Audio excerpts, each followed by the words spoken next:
What's up, everybody? Happy Tuesday. Welcome to a special Tuesday edition of the Creators Lounge. Typically, we do these on Monday nights, but today's guest, I wanted to make sure that I was able to get him in. When I'm live on Tuesday nights, it's about, I didn't do the math before, but about midnight or so his time, so that's kind of late for him. So I wanted to set up this special show to bring him on so it's not too late for him. If you've never seen today's guest, let me just tell you, Ash Borland is a content beast. I stole those words from him. We were talking backstage, but he really is. He's a content beast. He puts out so much content, and it's valuable content. It's so good, the stuff that he puts out. So if you're into podcasting, if you want to get into podcasting, if you have ever thought about podcasting, or if you're like me and you have a podcast and it's your back burner thing, which I really want to get back to getting a podcast out there, this is definitely who you want to see and follow and subscribe to. If anybody came to me and said, hey, who do you recommend for podcast advice? He's on the show today. So we're going to talk to Ash Borland.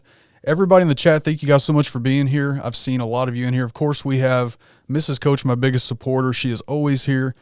E-Rock says, get to work. Yeah, I mean, it's kind of the end of my work day. I work from home, so it's easy to jump over real quick. We got the Bearded Mortgage Broker. Thanks for being here, sir. I know I've seen you in some of Ash's streams, so I appreciate you stopping by. We got, there's my daughter, LJ, and my son. All my kids are becoming YouTubers. We're talking about rules with that, but yeah. Shaky Can't Stay. Good to see you, man. Head shave and beard trim. All right, take care of it, man. Good to see you. All right, so without any further ado, let's bring in Ash. Again, if you are wanting to get into podcasting, you want to make sure that you are following and subscribing to Ash. At the top of the chat, I do have his YouTube channel pinned, so you can click there and check his channel out. And also, I've got a poll up there. Just curious how many of you are into podcasting or want to start one. If you want to answer the poll, we'll jump back and check on that towards the end. But without further ado, let's bring in Mr. Ash Borland. Ash, how are you, sir? Hello. Hey, Ken, thank you so much for having me. I'm so excited to chat to you. I appreciate it. Yeah, this is a show that I wanted to put together. You know, we talked a few times. With the time difference, it's kind of hard with my normal show. I didn't want to have you up at midnight going live. I don't know if you're like me, but that's about the time. If I'm not working on something, I'm trying to wind down. So, I mean, I've done a few midnights. I will do it. Don't get me wrong, Ken. I would have done a midnight one for you. The problem I find, I don't know if you feel like this, is that most people don't ask because they're scared that I'm going to say no. But the chat, I would have stayed up. So, but not today because I'm not very well. Yeah, well, I'm glad that you were. We talked about before. We were going to do this last week. We changed it. I'm glad everything worked out, and hope you get feeling better, man. Oh no, I'm good for this. This will perk me right up. So as I said, you guys, this is Ash. His YouTube channel, his Instagram. Those are the main two things that I consume. He puts out a lot of content about podcasting, personal branding, all kinds of stuff we're going to talk about. So Ash, if you don't mind, if you want to introduce yourself to the audience and let people know who you are. Yeah, sure. So thank you so much for having me on, Ken. I'm a big fan of your stuff. You're one of the very few people I consume. I mean, I consume a lot of people, but I mean, like, I actively look for your content. So I'm Appreciate super that. excited to be on. So my name is Ash Borland. I am a content creator by heart. You know, that's what I love to do. I'm a podcast coach, a content marketing consultant, and I just make more content than really humanly possible for people to consume, which is kind of an issue, but also something I like to do. I kind of pride myself on that. And yeah, like that's kind of what I've been doing. I've been a full-time content creator and consultant for coming up to 2 years now, but I've been creating content since I can remember. The joke of it is actually looking back at it, and I'm just started to move back to YouTube now, but I had a YouTube, like my old YouTube channel in like 2007. So like I was making content like right at the beginning before I ever thought about it. But that's what I kind of do now. That's a bit of as in like me. I don't want to go too back unless you want to know, and you can ask me those questions. But Right. who am I? I'm a content creator. I'm a podcast coach, and that's me in a nutshell. So you live over in England, which me and my wife actually, we met in Germany. I don't know if you know that story or not. Oh, really? We lived a couple. Yeah, we lived a couple of years in Europe. I got to travel up to the typical destination spot, right, for travelers, which is London. So I haven't seen too much more of England, but awesome place over there. So I lived in So London for 6 years. I live in Cambridge now, so not far off from London. You know, it's like 40 minutes. One of my friends over here in the US, Walter Strong, absolutely love Walter. He always thinks I'm in London. I've told him multiple times I don't live in London, but I live in Cambridge. But I did live in London for 4 years in a previous career, so it's a wonderful place. I mean, it's cool. It's good. yeah, we really love Europe, and I mean, I met my wife there, so it doesn't get much better than that, right? Europe's a lot better than England. I can tell you that. Like people put Europe, England in Europe. My wife is Cypriot from Cyprus, and so like there's a big difference between England and like Cyprus, and it's all in Europe. I mean, it's yeah, it's a strange place, but no, it's good. So, so let people know real quick where they can find most of your content. I know that you are everywhere. You're on YouTube, obviously, LinkedIn. I think you may be on TikTok. I don't know how active you are there. Yeah, so and definitely Instagram. Yeah, so I'm active on lots of places. So it's great talking today because like it's kind of all narrowing down. If the best content is going to be on YouTube. If you're interested in my content, go to Podcast Creators Hub on YouTube. And that is where all the best content is there. It's going to be funneled all around podcasting. I do have accounts on Instagram, which is more like my main stuff. Just me, just kind of being me.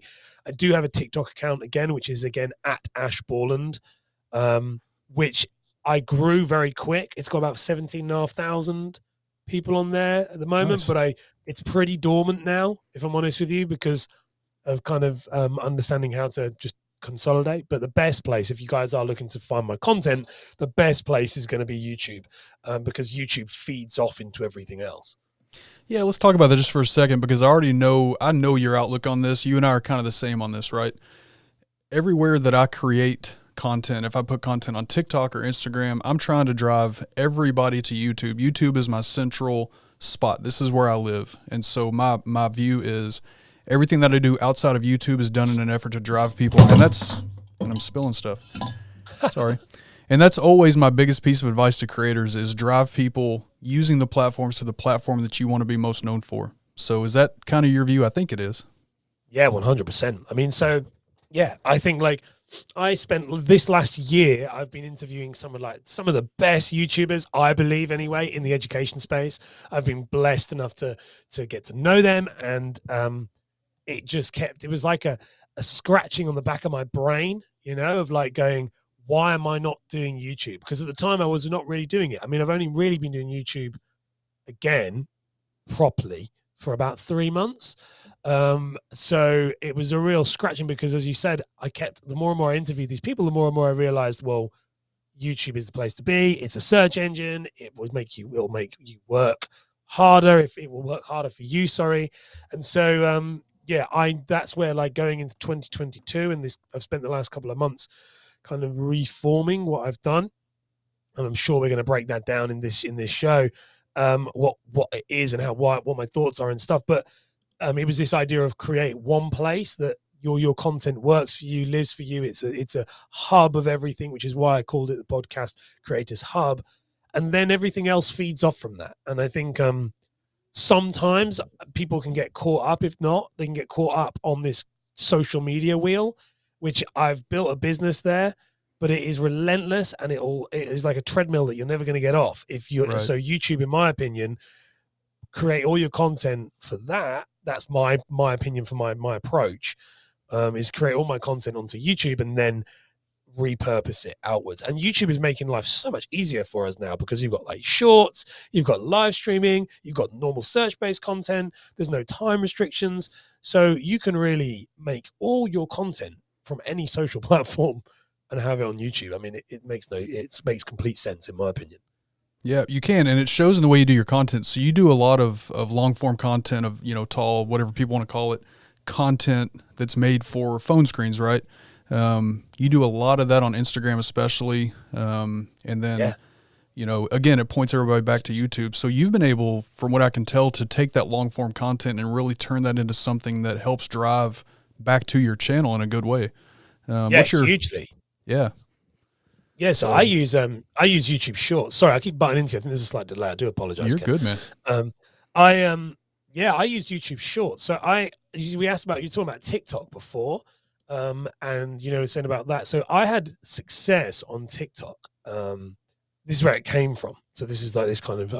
I hate to bore you guys with a long story, but this is where it kind of came from. Was I've been around like short. It's like that short form vertical content you're talking about, and I saw this with TikTok last September. Is when I kind of thought, okay, let's have a look at TikTok. It had been around a little bit.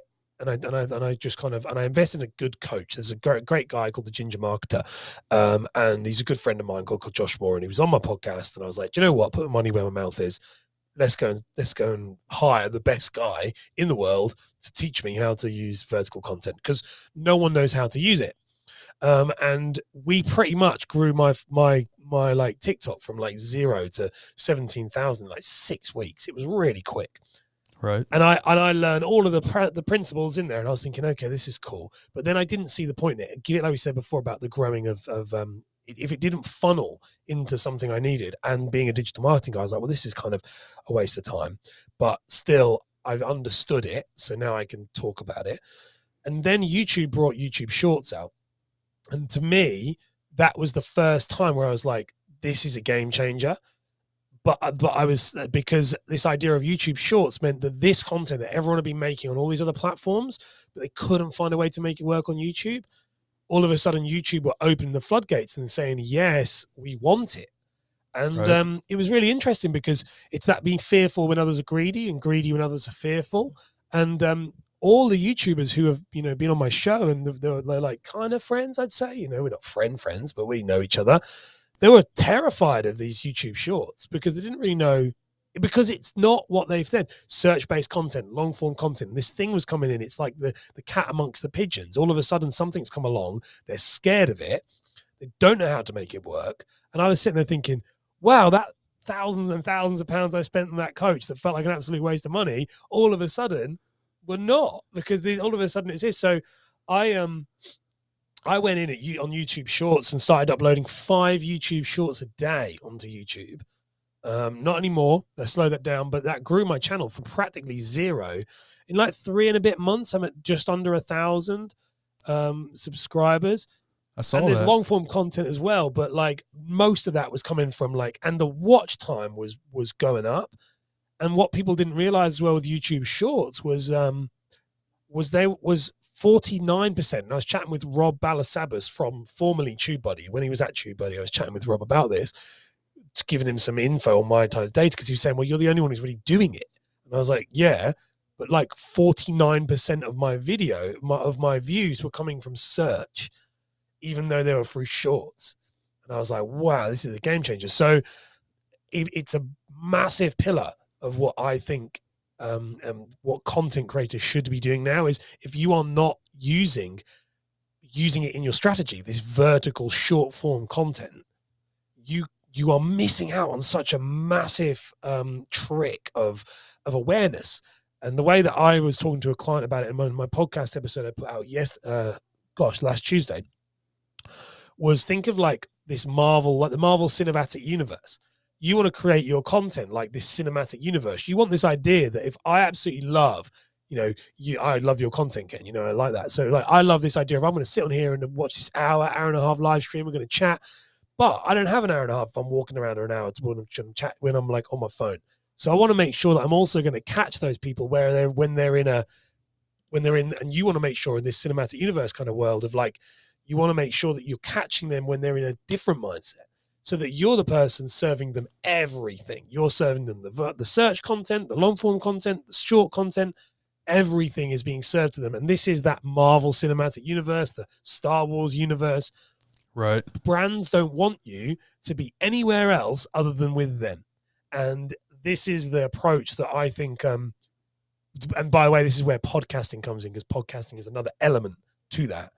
Right. Every brand, in my opinion, every content creator needs to have a podcast. Every content creator needs to have short form content, and every content creator needs to have a YouTube channel, because you need to create this universe. And it all started from that short form content. 2 of those are things that I'm trying to get better at. I have a podcast, but nobody really knows it's out there. We've done a few of them, and I've taken some down. We've kind of rebranded the podcast. the podcast has always been something that's on the back burner behind, building a YouTube channel. The other thing, I don't know about you, and I did say it wrong. I meant short form video. I don't know about you, but when vertical videos started to become popular again, it was a whole brain shift for me because I'll do this yelling, not really yelling, but telling my wife for years, when you take pictures or video, turn your phone like this because this is how it goes. And then vertical videos started to become popular, and now it's like, oh, okay, so we're supposed to do this now. So it's a mind shift. I think it's a thing. Like I'm a big Star Wars fan, so I followed there's a guy that I watch called Vader's Vault, and he's a short creator. And that's when I started changing my mindset. I was like, I literally consume hours of this guy's content a week, like hours, and it's only 1 minute videos. He released a video recently on his YouTube channel that was 10 minutes and it was all vertical. And I was like, oh, this guy's amazing because even though we're doing that way, I was like, he knows his audience. He's got his audience. I'm expecting it. And so I think you're right. The problem I find with a lot of people is it's like the who moved my cheese concept. Like if I keep thinking that something's always going to be the same, then you're going to get caught out. Embrace that change. Embrace the fact that everybody is moving from there to there. I mean, don't get me wrong, platforms don't support it. And then I think it's really interesting as well because I do see like a lot of people are like live streaming, like how we're doing now. I love this layout. I think horizontal. So landscape for live streaming is a better experience. People are doing, we see this happening on things like Instagram Live, like IG Live, where they're doing it vertical, and that's fine. But most of the people, if they're going to consume it and watch this, they're going to watch it on a TV, they're going to watch it on a monitor, they're going to watch it like actually consume it. So the vertical content has a very specific place. It's when you're in more of a kind of passive state of consumption. You're not actually actively looking for something, you're just scrolling. So I think in some ways it's really hard. And I think this is the issue that I've been kind of balancing, and you might be the same, is with content creators, what's right and what's wrong. We as humans want to know what's right and wrong, and that's good and that's bad. And the sad thing is all of it's good and all of it's bad. Right. And you have to work out where does it all fit in your line. And you said about just to kind of echo what you're saying about you're focusing on your YouTube channel. 100%, that is the right thing to do. The first thing I would say to a podcaster, if someone comes to me and they're like a podcaster and they want to learn how to build their podcast, I say, cool, we need to work on your discoverability, because no one is going to find your podcast until you have somewhere where they're going to find you. And that's where, like, my good friend Crystal Profit, who's another podcast coach, who's wonderful. The reason why she's so successful is because you can't Google on YouTube podcasts without her appearing. And that's because she's nailed the platform for discoverability before she launches, while the podcast comes. And so what you're doing is exactly what I would have advised someone to do. It's the right thing to do. Well, I'm glad I accidentally did that right. Because in the back of my mind, I'm thinking, my wife and I have wanted to do a podcast, and it's something that we just haven't focused. So that's an accidental right. I'm glad to hear that I'm doing okay. I do loads of accidental rights, don't worry. And I do lots and lots of purposeful wrongs. Hey, what's up, Jim? And hey, everybody that has come in the last few minutes, we got Chris, we got Dan C, Dagan, Bougie Prepper, everybody that's here. Ben, thank you guys for hanging out. Again, we are speaking with Ash Borland. We're going to get into podcasting for sure. So if that's something you're into, definitely check out his channel. And so once again, Ash, thanks some of for... you guys have just subscribed already, so thank you so much. I've just seen it in the chat saying this. Absolutely. I know there's a few people that want to get into podcasting and stuff, so... All right, so let's jump over there. So talk about your journey into podcasting. What got you excited and interested in podcasting in the first place? Oh, gosh. So I'm dyslexic. So that's the first thing. I'm dyslexic. How I got into podcasting is like a hard thing. So I'm dyslexic, and I always thought it was stupid. Anyone who resonated with this, I always thought it was stupid. And then I found this realization I wasn't stupid, I just wasn't learning in the right way. And how I found that I wasn't learning the right way is I stumbled across a Gary Vaynerchuk podcast. Now, and I just listened to that every single day. And for like 4 years. And over time, I was like, I'm learning this stuff. And that was where I fell in love with podcasts. And it was inspiring me to then make changes in my life outside of that. And my life completely transformed. My original background, I'm from a performing arts background here in the UK. That's like Broadway for you guys in the US, West End, like similar thing here. And Right. and then I moved into finance. So I felt very stupid in a very, very intellectual world, and was listening to this podcast every single day, and was learning a lot about social media, digital marketing through podcasting. Didn't really realize that that was the case.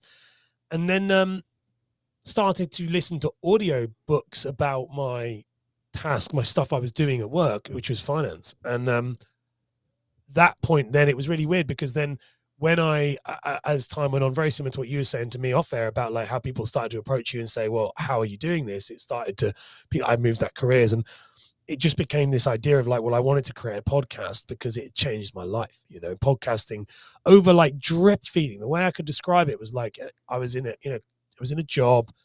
I would drive to work, and I'd spend an hour with Gary on the way to work. I'd spend an hour with Gary on the way back. And there was other shows as well, but like mainly Gary. And that over like a 4-year period, like it changed you. You're a different person. And I thought, could you imagine if I could do this? And I remember putting it on a pedestal, and then I was interviewed on a podcast, and that was incredible. The experience was, as you know, because you do it all the time now, because this is a podcast. What we're doing here is a podcast. Even though it's live, it's still a podcast. And it's terrifying, but like I loved it and I was hooked. And then when COVID first came, like, and it was like when it first had that announcement, I was like, okay, so I want to do something, and I don't really know what I want to do, but I'm going to try and do a podcast, because a lot of my friends have done successful ones. It's like, if I can help one person the way that Gary's helped me, then this might be the case. And I think like many people who do go to podcasting, and it's a similar reason why a lot of people do, I was a bit nervous about maybe being on camera, even though I've been on camera and I was doing videos. I was a bit nervous about YouTube. I was nervous. And the idea of tech, of cameras, of lighting, but the podcast element was, I could hide behind that. Now, I'm a big advocate against that now because of what I do. But that was one of the things. And that's how I got into it. And it changed my life. And it's always been something. And it was not what I was training people to do. I've only literally in the last 3 months pivoted into podcast niching, because even though I taught people how to do it for 2 years, but it's just always been there in my face. It's just been there all the time, even though I've never really fully, it's like Harry Potter's wand. It picked me as opposed to I picked it. Do you know what I mean? It was just, it's always there. And I love it. And then when I looked at it and realized that people wanted to know more about it, I was like, well, I can talk about that forever. I think a lot of times whenever we figure out what it is we're truly passionate about, I think a lot of times it's like that. It finds us most of the time. We don't necessarily pick it, right? When you find your passion for something, I don't know about you, but a lot of times like this, finding the passion for a content creation coaching type channel, I don't feel like I picked that, because in the beginning, that's not what I was doing. It found me, and I was like, oh, wow, I kind of like this. I really love doing this stuff. So sounds similar. It's a thing. It's exactly the same. That's why I was trying not to talk about it when we were like, because I was like, oh, I wanted to say I completely get what you're doing and where you're at, because I just kept, it stares you in the face sometimes. And guys listening to this or watching this, you might feel the exact same as, and I say it's about finding your niche. And I'm like, stop looking for your niche, just open your eyes and look in front of you, and it's there, because you don't choose the niche. And I think this is something I see a lot when they're like, I've got to try and pick my niche. And I'm like, no, it's in front of you. Just ask your direct people. And I notice this, like, it's like YouTubers we're in like a kind of like group on Facebook. We've got like a little chat group. And there's these massive YouTubers that I didn't like, people like Doc and stuff. They're in there, and there's like Rob, and there's Nick, and there's people. And I'm so lucky to even be in that group. When I got in that, I was like, oh my gosh, I can't believe you put me in here. And I was like, at the time, I think it was like 300 subscribers, and Nick like closing up to like nearly 800,000. I was thinking, what? But when I started asking some of the people in there, they were going, oh, you're the podcast guy. And I was like, well, I'm not trying to be, but I would just figured it out. I'd figured out how to make podcasts work. I'd figured out how to get them into the charts. And when I started doing like the data, like researching kind of like keywords and doing shorts, everything was just pointing. It's like, the Wizard of Oz, all the yellow brick roads lead to podcasting for me. And right. Doesn't mean that they do for. Man, is it what I would have chosen? No, it wasn't what I would have chosen. I think originally I would have.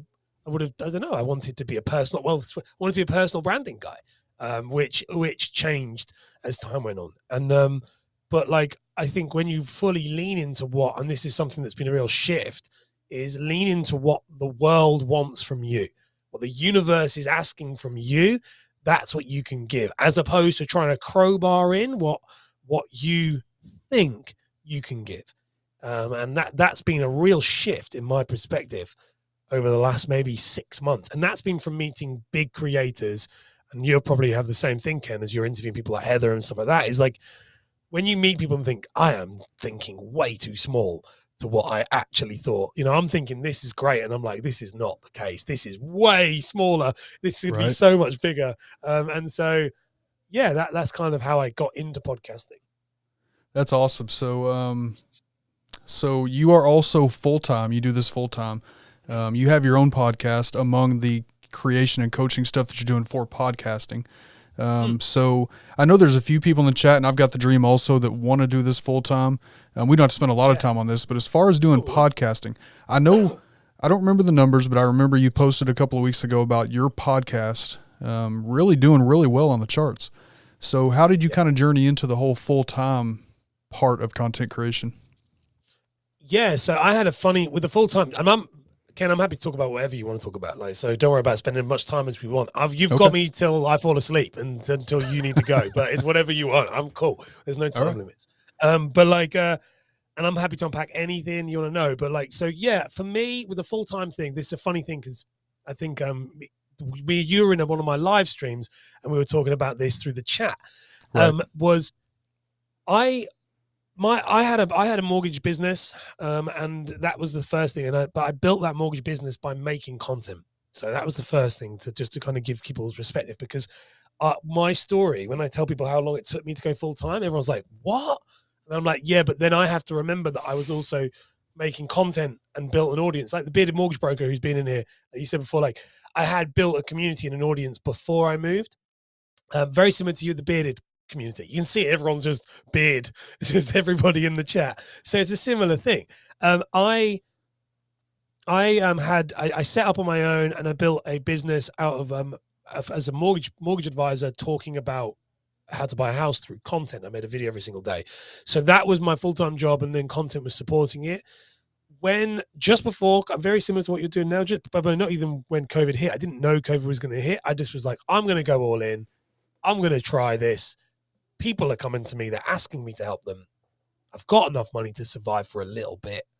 Let's see if this works. I didn't know, by the way, at the time, guys, that my wife was pregnant. We didn't know. So that would have been a wonderful thing to have known before. But, you know, it's like, let's quit the normal job. Let's go for it. We've got a little bit of money to survive, maybe 6 months. And I just went all in. And my wife was is the most wonderful human being in the world, and the rock that drives me to do what I do today. And I sat at the dinner table and I went, I want to do this, but I have no idea how to make it work. You know, and she was like, well, if you want to be full-time, and I never saw it as full-time. I always just saw it as building a consulting business. Right. I was like, I want to build this consulting business. And she said, okay, so you need to wake up every single day. And this is where the content machine beast kind of thing came in. She said, you need to wake up every single day and you need to do what no one else is willing to do in your space. She said, so you want, and at the time it was personal branding. She said, you want to be a personal branding guy? She said, you got to wake up and you got to shoot a video, do a blog, do more than one people do in a month. You got to do that every day. She said, because you're not doing anything else. You've got no other clients. She said, so from 9 till 5, and she's really great. She'll go, if 9 till 5 you think is enough. And I was like, oh, okay. And I just hammered it. And it took about 3 months I had no business for 3 months. It was like painful. And then what happened, I had one client believed in me and he paid me. I can't remember what it was, but it wasn't a lot. You know, and I thought that it was like £600. So whatever, it's like $900 to you guys. But it was like, that was the best $900, for example. Someone, I was like, oh my God, someone believes.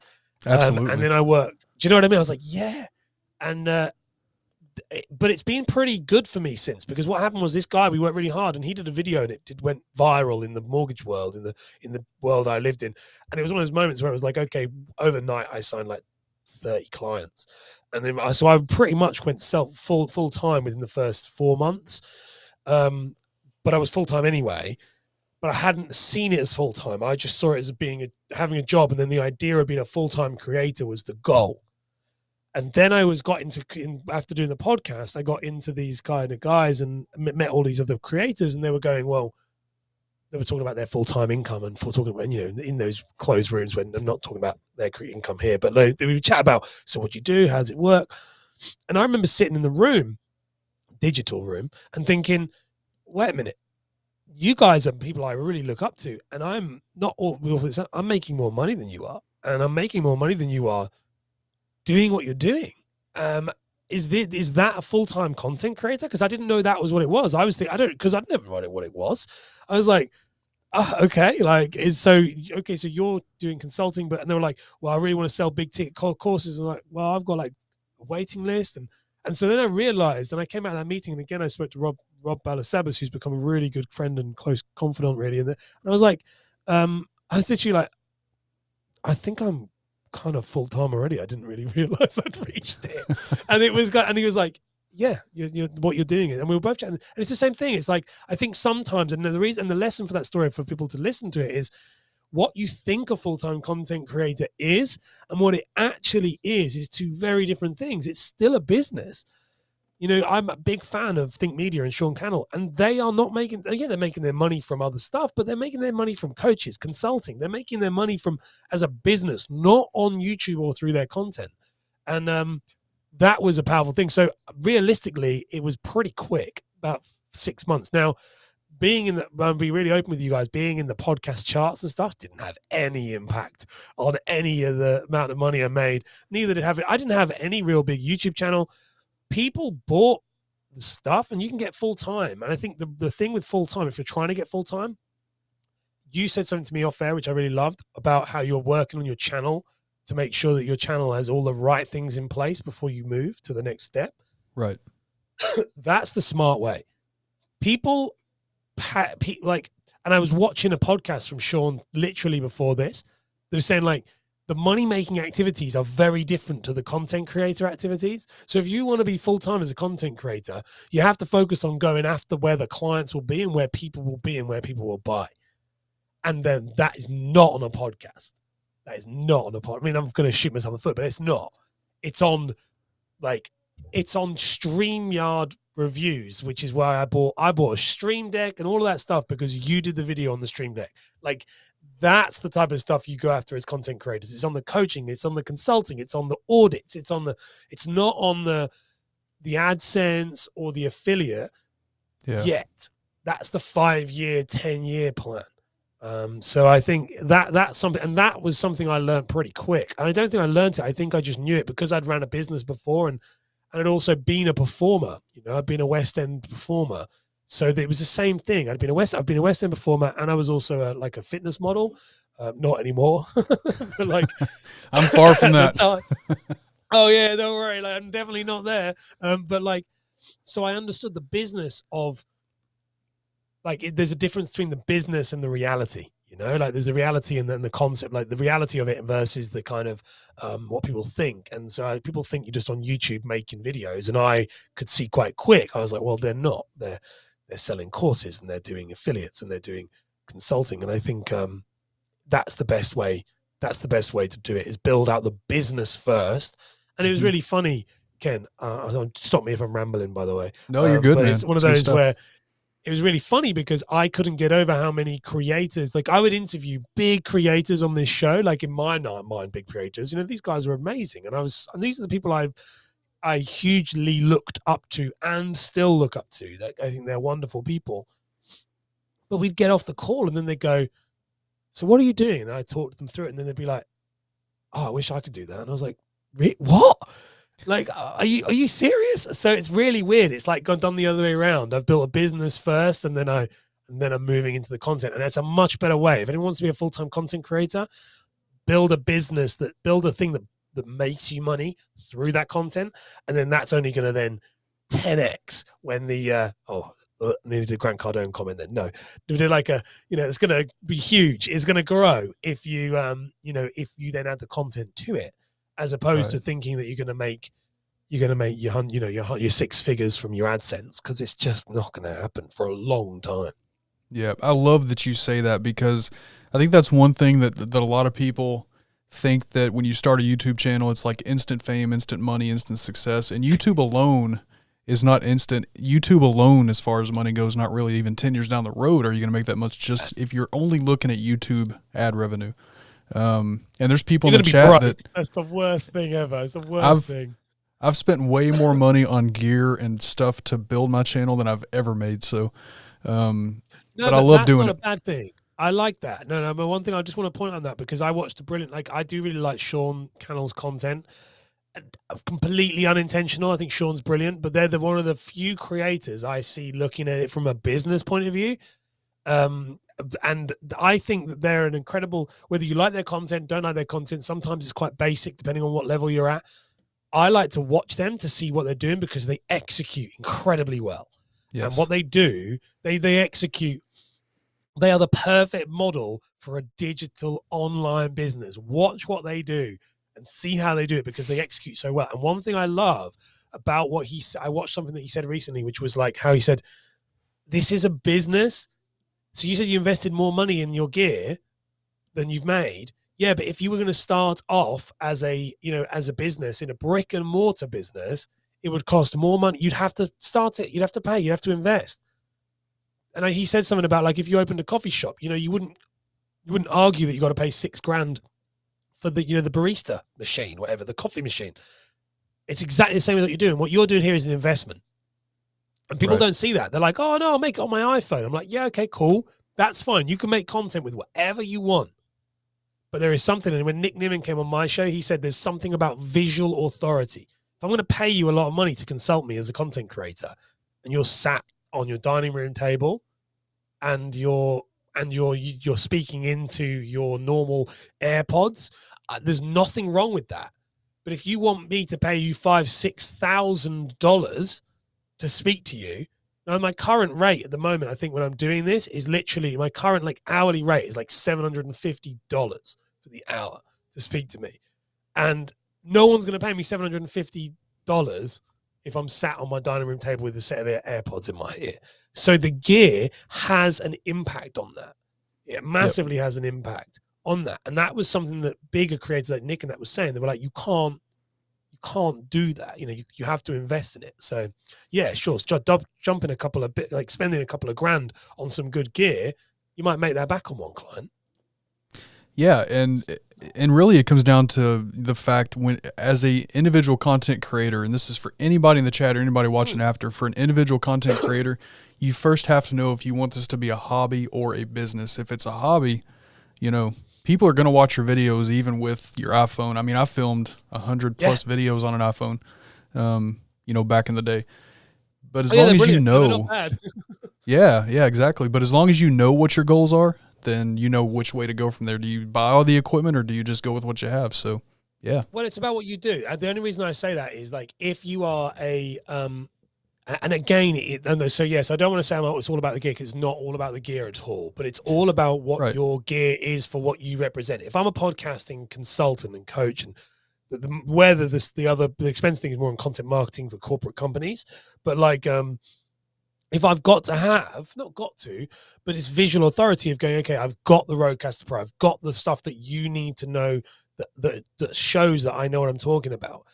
But at the same time, as a podcast coach, I don't need to have a mirrorless camera, because I don't have one. I use a Logitech Brio. It does absolutely fine for me, because I'm not a video coach.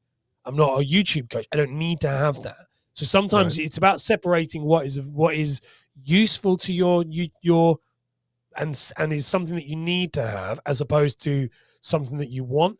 And the best thing that was told to me, it was a friend of mine, he was a mechanic, and he was like, Ash, I have to have those tools. He said, I can't not fix a car with the tools that I need to fix the car. He said, and that's the thing with your job. It was like, you have to pay. Because I was that guy, by the way, that sat on my dining room table and with my iPhone. I mean, I did everything mobile. It was hard for me I was everything mobile. But when I invested in gear and when I paid to have this all built, this studio and stuff in my garden, and the business skyrocketed because the authority, and then the guests came on that were better, and the authority started to build, and people started to take interest, and only because of the nature of what I was doing. But don't get me wrong, if you're not in a niche where you're where that is important, people like me and you are. I look at your gear. I'm always looking at what you're doing. What's Ken got? What's the gear he's using? What's he reviewing? That's part of our world that we live in. I just got new gear today. This showed up just before, and obviously I wasn't going to mess with it, but it's going to make the video. It's going to make the video. Well, it doesn't want to focus. It's going to make it even better, you know. Well, that's what I mean. I'm jealous of your gear all the time. I always see your gear. I get most of my stuff, my gear stuff. When I saw your content, I love Doc's content, but Doc I can't understand half the stuff he says. I mean, we're in his thing. So yeah, he's so technically gifted. I have no idea. Yes. So, so when your stuff come on, I was like, when I see your content about gear, I'm like, it makes sense to me. That makes complete sense. If I ask Doc in a DM, it's like, I don't really understand what he's talking about. Trust me, I'm learning from Doc too. He's worlds ahead of me as far as gear goes, but I'm trying to learn every day. He's a beast. He's a wonderful man as well. So there's a few questions in the chat I want to get real quick before we move on. So Jim K has a podcast that he's been working on for a while on a blog. He says the thing that scares me the most about podcasting is the editing. For me, at least, editing my blog is far easier. You have any quick advice for editing that you would throw out there? Yeah, just don't edit it. Like, genuinely, I just wouldn't edit it. Like, it depends on what you're. Sorry, I'm coughing. I'm trying to. You're good. You're good. I wouldn't edit it, Jim. Personally, I mean, it depends on what you're doing. If you've got a specific time frame that you're trying to keep to, my new show that I'm doing, I'm trying to keep it under 30 minutes. So that's absolutely, that's definitely worth. Like there's editing there. But if editing is stressing you out, remove the thing that's stressing you out and just keep making. That's the best advice I'd give, and especially for podcasting, because unlike anything else, podcasts will stay for a long, long time. They're not bothered about the ums. They're not bothered about the ahs. It's a passive consumption. People are putting you in their pocket and they're going off. So you can have lots of interruptions. And I personally quite like not editing podcasts because I feel like it's a conversation that I'm in. And so I would recommend that if it's the thing that's stressing you out, the only bit of editing you might want is I quite like an intro and an outro. I mean, you can do that all out on like Ecamm and StreamYard and things like that. There's StreamYard, Restreaming. There's so many things that can do that for you. But if you want to do a bit of editing, then the only thing I would say is like maybe an intro and an outro and a bit of a kind of transition sound at the beginning. Because sometimes some of the best shows, like me and you chatting here, for example, this is just a podcast. I mean, this is what I would be turning yours into. We have a conversation about that. But it's one of those where you don't know what we're going to talk about. You've sent me questions, which are brilliant questions, and I haven't taken down any of them. I do apologize. We're not going down any of those questions. But what happens is you don't know what we're going to talk about. And then what I see, and this is a mistake I made, is you might introduce somebody like you've done with me, but then we didn't know what we were going to talk about, and the hook then isn't as hookable as it would be if you went, in this episode, we're going to talk about how you can go from here to here and do this, and some outlandish figure, how you can go from never doing anything to charging this much in one, like it's the hooks are there in your podcast. So that's the one bit of editing that I might do if you're really doing top level, is just think, okay, how can I do like a 30-second intro to interview it? But other than that, Jim, I probably wouldn't even bother. Just record straight to upload and have that as for your audience and for your community and part of your, we said, the cinematic, your creator universe. Have that as the raw bit. Have that as the bit where they get completely raw, uncut you. But you do then need to have some sort of editing somewhere else to make it, to funnel them in. That's the only thing. Yeah, I agree with all of that. I'm definitely no podcast expert. We're talking to the expert here, but when I listen to a podcast, I always love the ones that are conversational and you can tell that they're just recorded and out there. One of the ones I really like to listen to is Pat McAfee. Those guys are hilarious. Yeah. But it's like you're listening to a conversation, a bunch of guys having a good time. So that's what you should. And like this is like what we're doing now. People like lives. It's the same. podcasting and live streaming is the same thing. It's people like to feel like they're there, and they like to feel like they're having that conversation. And overly edited podcasts, aren't great unless they're in a certain niche, and it's very niche specific. For example, I'm a big fan of Star Wars. I've said it multiple times, and I'm a big fan of the Star Wars Theory YouTube channel. The Star Wars Theory podcast is highly edited. I mean, I don't have a clue how he does so much content and to such scale and such quality, but his podcasts are highly edited. There is background music, there is clips, there is everything, and that creates this feeling of like, I feel like I'm in the Star Wars world while I'm walking my dog. Right. Very different to when I listen to things like Rebel Force Radio and stuff where they're just like me and you chatting. He's nailed it there. But 99% of the time, most podcasts don't need any editing, I don't think. Yep. This is somebody else. This is one of my best friends in the world, but he's going to be getting into podcasting starting in 2022. So, really good dude here. I'm excited to see. Is he going to do a beard podcast? Is that the goal? I'm not exactly sure what the full content. I don't think it's going to be beard exactly. There's a few things that he does and talks about. But yeah, I'm excited to see what it does turn into. So Streambeard said, my bud's a YouTuber with eclectic content, big audience, but struggles acknowledging everybody. Any tips for him? Acknowledging your audience in the chat, I'm assuming you're talking about in the chat as we're going through the conversation. It's a learned skill. It's something that in the beginning I was terrible at. I'm still not perfect at it, and depending on how many people are in the chat and what we're talking about, what questions are out there, it's definitely a learned skill. You have to be able to pay attention to your guest, the answers, the questions, and the chat. It's something that really just comes with practice for me. Yeah, anything on that one, Ash? I'm terrible at it. Yeah, no, I think you're brilliant at it. I'm terrible at it. I suck at that. I really do. Like I am one of the things that makes you quite bad as because I'm super focused on making content. I very much do forget to get involved. I'm so bad. I'm really bad. Like I'm watching your comments. I'm trying to watch what people are saying while we're talking because I'm like, okay, I want to be involved. But I think, you definitely it's hard. I also would say it's really important to stay. If you're doing live streams, I think it's super important to get involved with the chat. But it again depends on what you're doing. If your live stream is going to be used as a podcast later, because what we're doing here can kind of work. It does work, Right? Because we're bringing people out. You're talking about it, but sometimes if you watch, we're again using Doc Rock again because I absolutely love Doc. But if you put Doc's if Doc's live streams were all podcasts, which they're not. He has a separate podcast now, doesn't he? He has a whole thing on his own. But his lives are just rambles. They're brilliant, but they are just him chatting with his audience. Yep. And that is a terrible podcast. And so that's the issue where it's acknowledging somebody, acknowledging your audience is amazing for his community. And that's why he has such a brilliant following. But then it's a terrible thing if you're trying to look at it for replay and listening and audio experience. So I know being a podcaster, probably you're better at it because you're live streamers. The live streamers I meet are so much better at engaging with their audience. I'm terrible because all I'm thinking about is, okay, does this feel like a good experience if I'm walking my dog? And do they know who it is? And do they know who I'm talking about? And it's hard for someone to bring in more than one, maybe two players into one space. So, because there's no visual thing. So I struggle with it.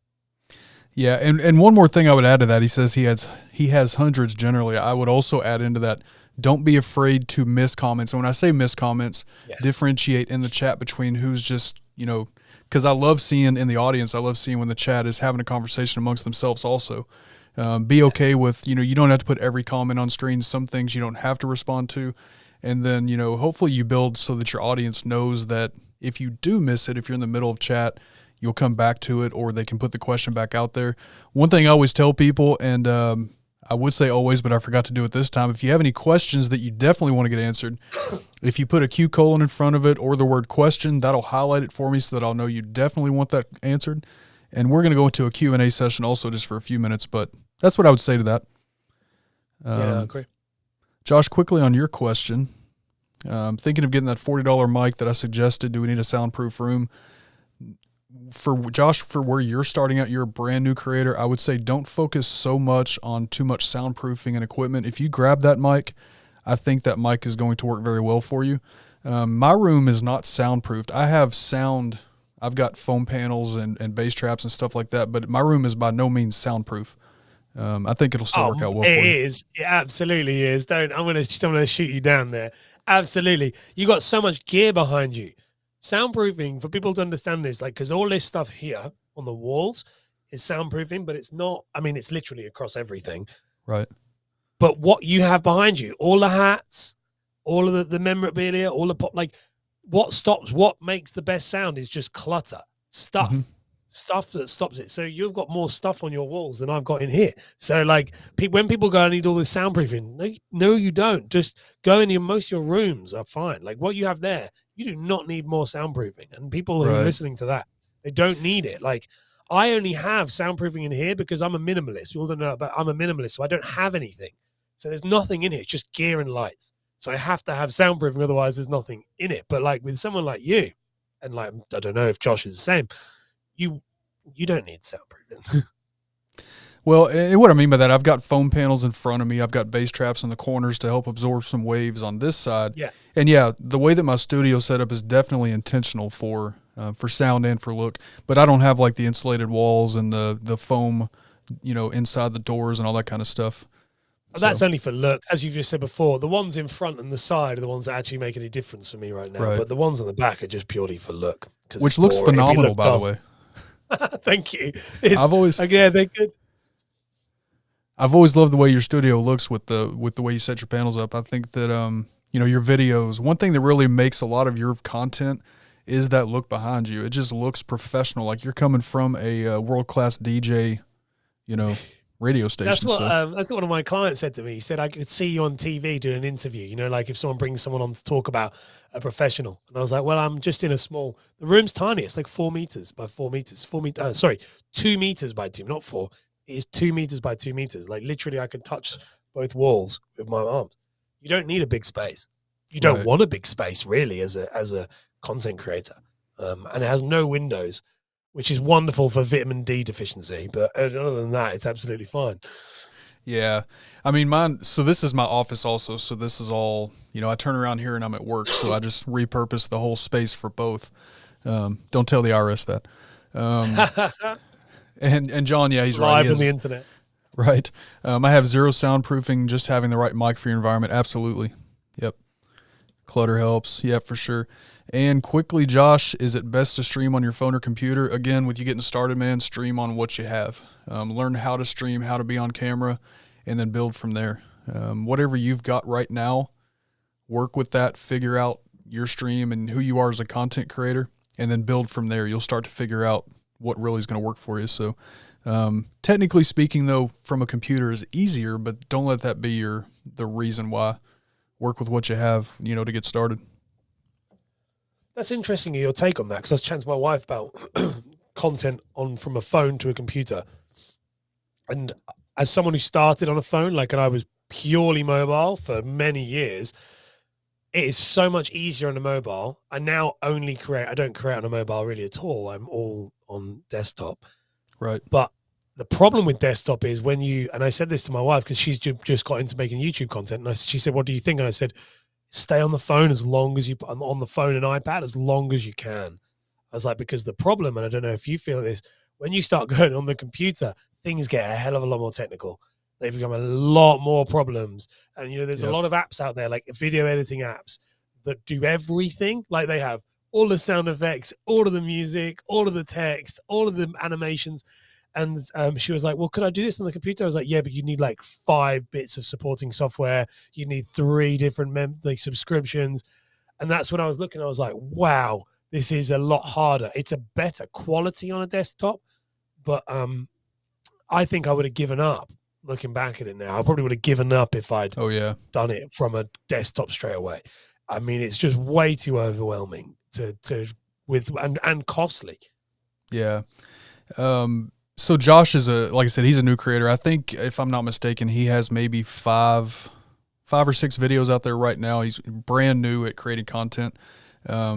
So I'm with you. Start with what you have on mobile. And then as you figure out who you are, then you may want to increase. But I always say don't spend a bunch of money up front just in case you decide you don't want to do this. Because you'd hate to spend it's not for the $1,000 on gear. faint-hearted. Yeah. There's Ken saying that, going, "Oh, I wish I hadn't done that." Look, when I started my first YouTube channel, I did over 100 videos on an iPhone, and I bought a shotgun microphone from Amazon that plugged into it, and that worked.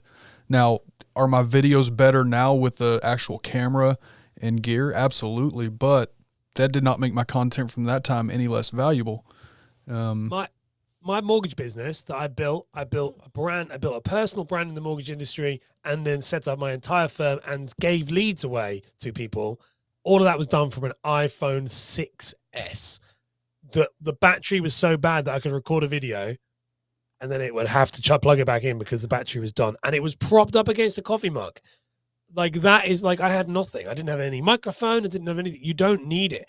Now, don't get me wrong. You're very right. As time goes on, you do. But like at the beginning, if you're a content creator, I love what you say about like your first 100 videos, the value of the content is what matters at the beginning. Right. And all the time. That never changes. Oh, absolutely. Content is always king above gear. So focus on learning to make the content. Yeah. Dr. Elo's in. What's up, Dr. Elo? Good to see you. We got John back. Yeah. Appreciate you guys. All right. So looking back, first of all, how long have you actually been, you may have said this earlier, but I don't remember the time frame. How long have you had a podcast? Oh gosh, I've had multiple podcasts I set up a podcast about 2 years ago. That was my first ever podcast 2 years ago. I mean, I'm kind of bracketing there, but it's around 2 years. I remember because I don't drink alcohol anymore, but at the time I did. And I remember because I bought, is that to him or to me? To him. Sorry. I was like, what? Okay. I was like, okay, thanks. But I remember I didn't drink alcohol. I drank alcohol at the time, and I bought a Blue Yeti microphone, and my wife went away. And it was just before COVID. It was while COVID had just happened because they kind of announced that they were locking down the day that I was recording my first episode. Because I remember, because I had a bottle of wine, and I remember recording this episode and being like, and I recorded like 10 episodes because I got super excited about the fact that I could hear myself through the microphone, and you plug it. I was like, oh, this is amazing. I feel super professional. This isn't like an iPhone. And that was about 2 years ago, and it was terrible. But so I've been podcasting for 2 years, and in that time, I've had, I think, four shows, 4 podcast shows, two. I'm trying to think of this. So 4 podcast shows. I've launched about 30 for clients, and my own shows have had, both of them have been top 10 in the marketing charts here in the UK. Two of them have out of the 4, and then one of my others was one of my big ones. My clients had he got in top 3 for running in, and so we've had some real good wins really in that podcast space, but it's through trial and error and learning how it works. What's up, Steve? Good to see you, man. Thanks for popping in. Oh, Steve. So how would you say, so answering all that, how would you say that podcasting, and you can approach this obviously however you want, right? You can say what you want, but how, from the time that you started podcasting until now, what would you say some of the biggest changes have been in podcasting, either, podcasting wide or for you personally? Oh my gosh. So like there's 2 huge movements on either side. So for myself, like learning a lot about how to produce, how to edit. One thing I've noticed as well with podcasting is how to get it discovered. That's been a huge thing that I've noticed. And like myself is learned is all the mistakes that you make, all of which if you like, I don't want to go, there's so many mistakes, and Steve's just come in here, is that our episode we did together was all about mistakes. Literally the top 10 mistakes. It's like a million. It's so long, that episode. It's like 2 hours. But that people, if you're interested in that, they can check that one out, because it is like they're the things I've learned over that kind of 2 years. But what I've noticed with podcasting myself, and this is the thing about like, whereas it has in the 2 years that I've been doing it, it's a very different thing. You got to think, when I started 2 years ago, and even that's not that long ago in the lifespan of podcasting. 2 years ago, podcasts had around a million active million podcasts. That's it. There's a million podcasts in the world. Right. Joe Rogan had not been bought by Spotify. That was not a thing. It did not exist, you know? And now, since then, like now, 2 years later, we're at 2.7 million podcasts, just over. And Joe Rogan obviously changed the game with that. Is it Call Her Daddy? That's changed the game. Some big moves have happened in the last 2 years. And podcasting now is becoming a mainstream. It's becoming mainstream. It isn't mainstream, but it's becoming mainstream. And I think it's been one of the reasons why I kind of went all in on it, was like, this movement is something that everyone is going to do. Like, go back to 2 years ago, and it was very much like this idea of, do I know what it is? People kind of like the idea of it. I'm still, and also that it was acceptable, just sat there on your dining room table talking in. Whereas now, content creators, like big content creators, are looking at it very seriously, and that's going to be the game change, I think, where the future of it is. And I did a podcast episode on this last week, which was saying, and this is where that kind of the universe, the cinematic universe approach was saying that podcasts have moved from being this kind of niche place where people who are scared of going on camera talk, to where big content creators are going, wait a minute, I'm fighting for 5 minutes worth of retention on a YouTube video, and I have an audience of 100,000 subscribers. If I set up a podcast, they're going to listen to me for 45 minutes. Wait a minute, I can sell all my affiliate stuff through that. I can build a better connection with people through that. Oh, and also I could probably do it through a live stream through that, so I could then do private. It's an incredible vehicle for content creators and podcasters. And this has been my gripe. I'm very passionate about this. Podcasters, the majority of podcasters, old school podcasters, are idiots because they're sleeping on it.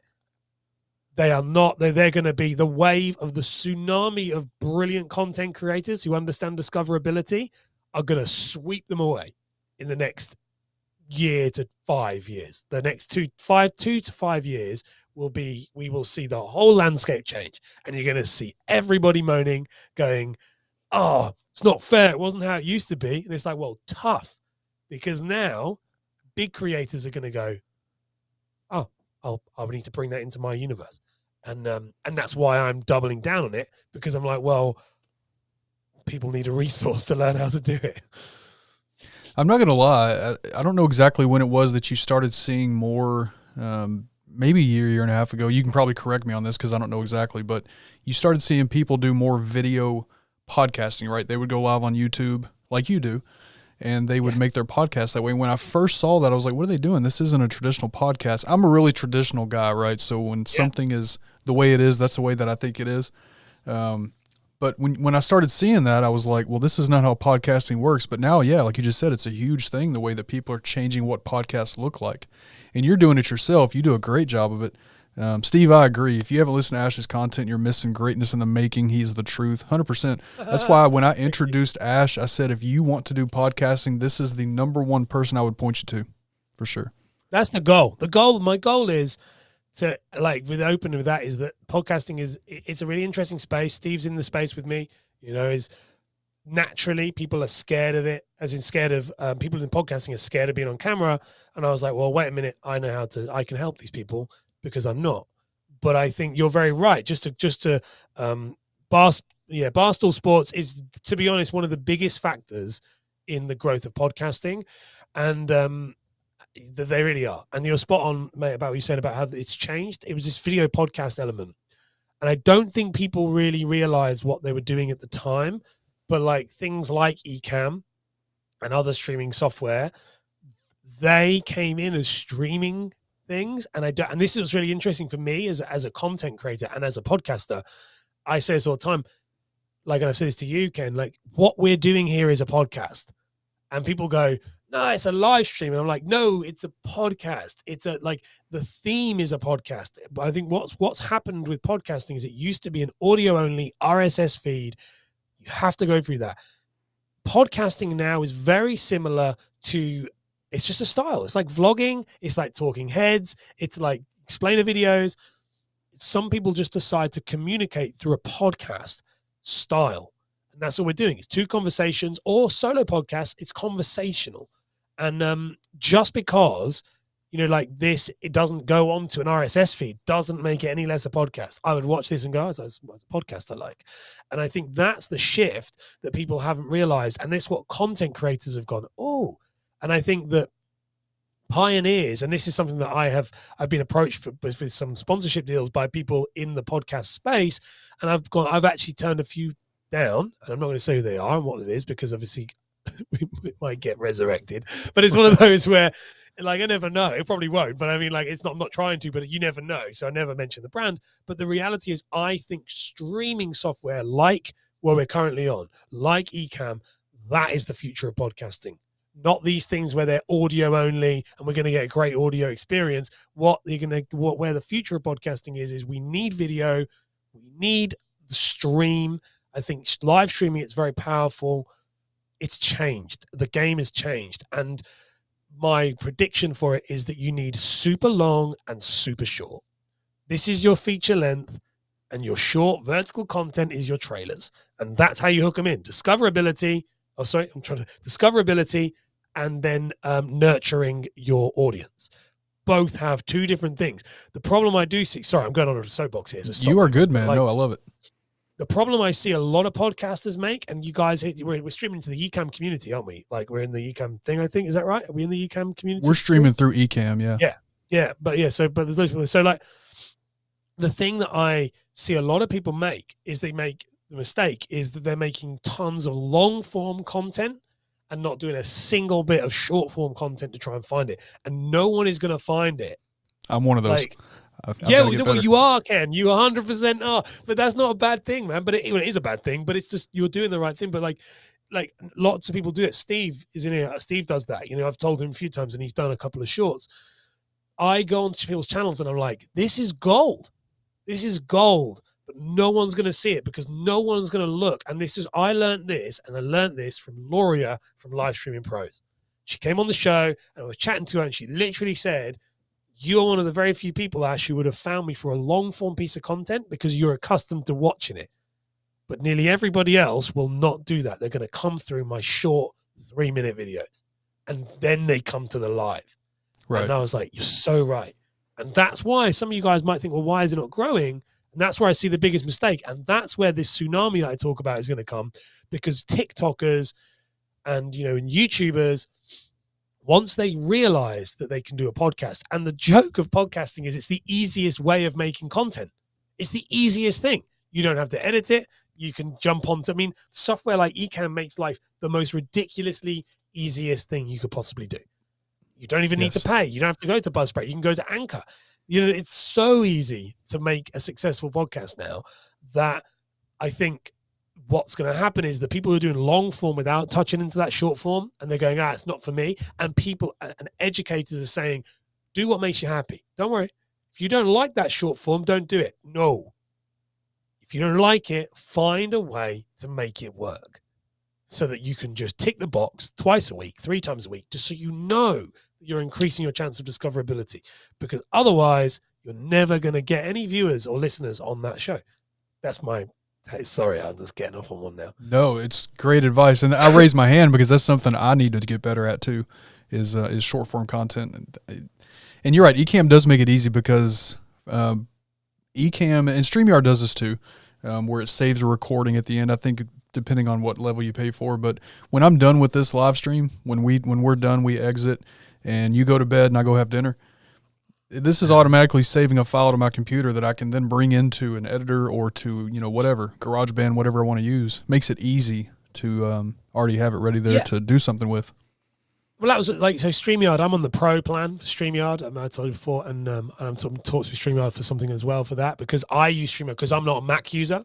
Only I am a Mac user, but I bought a PC stupidly a long time ago, and it was too expensive to justify not getting rid of it.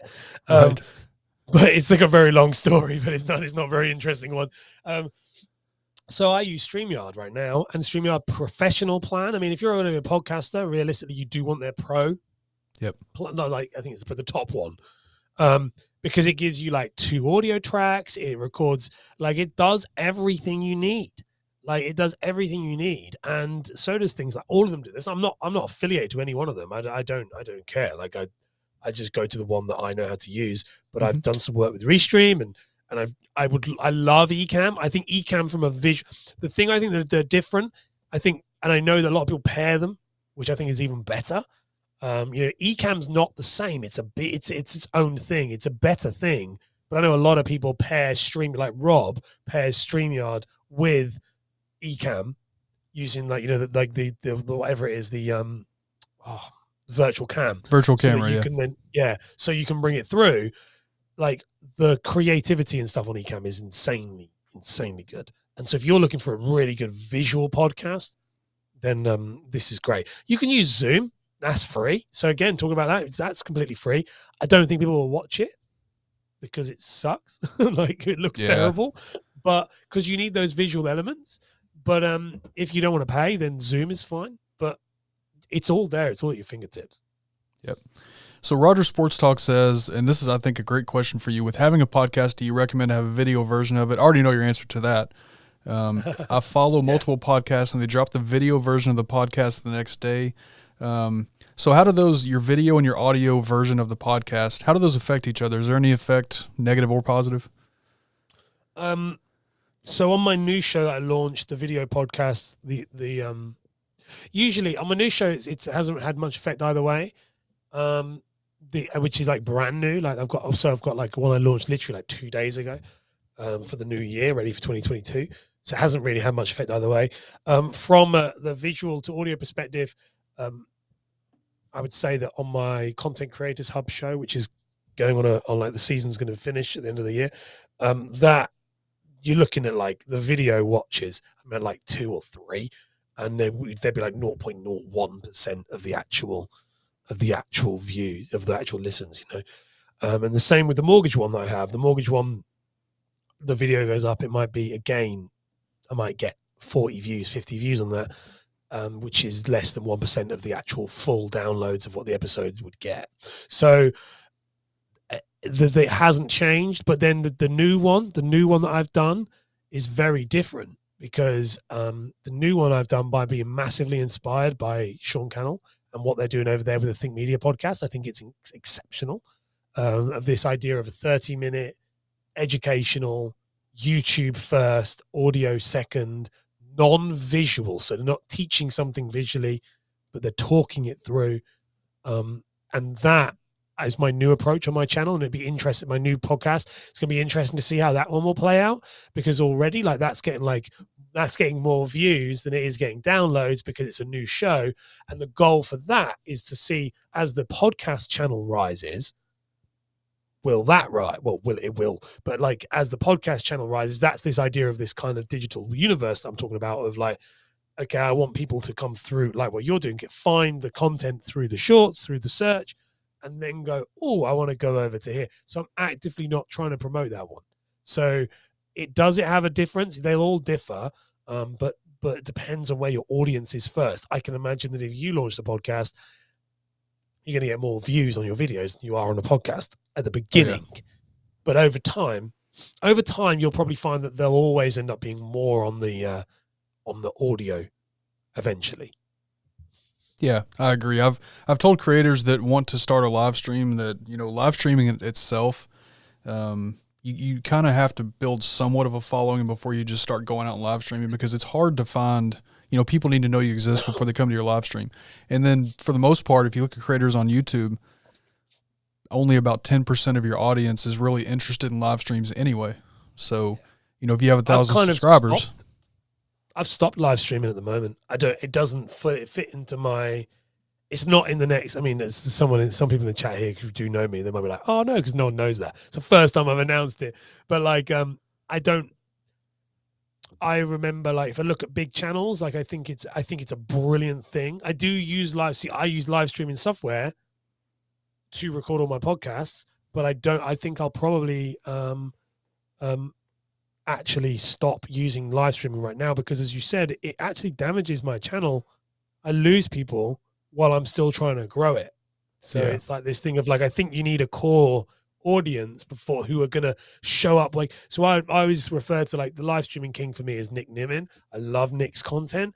And like Nick, I was chatting to someone, they said, oh, he doesn't release. I was literally 2 days ago, and someone said, well, Nick doesn't release many videos. I said, he gets like nearly 200 to 400 concurrent viewers for 4 hours every single Saturday. Like, the guy's a machine.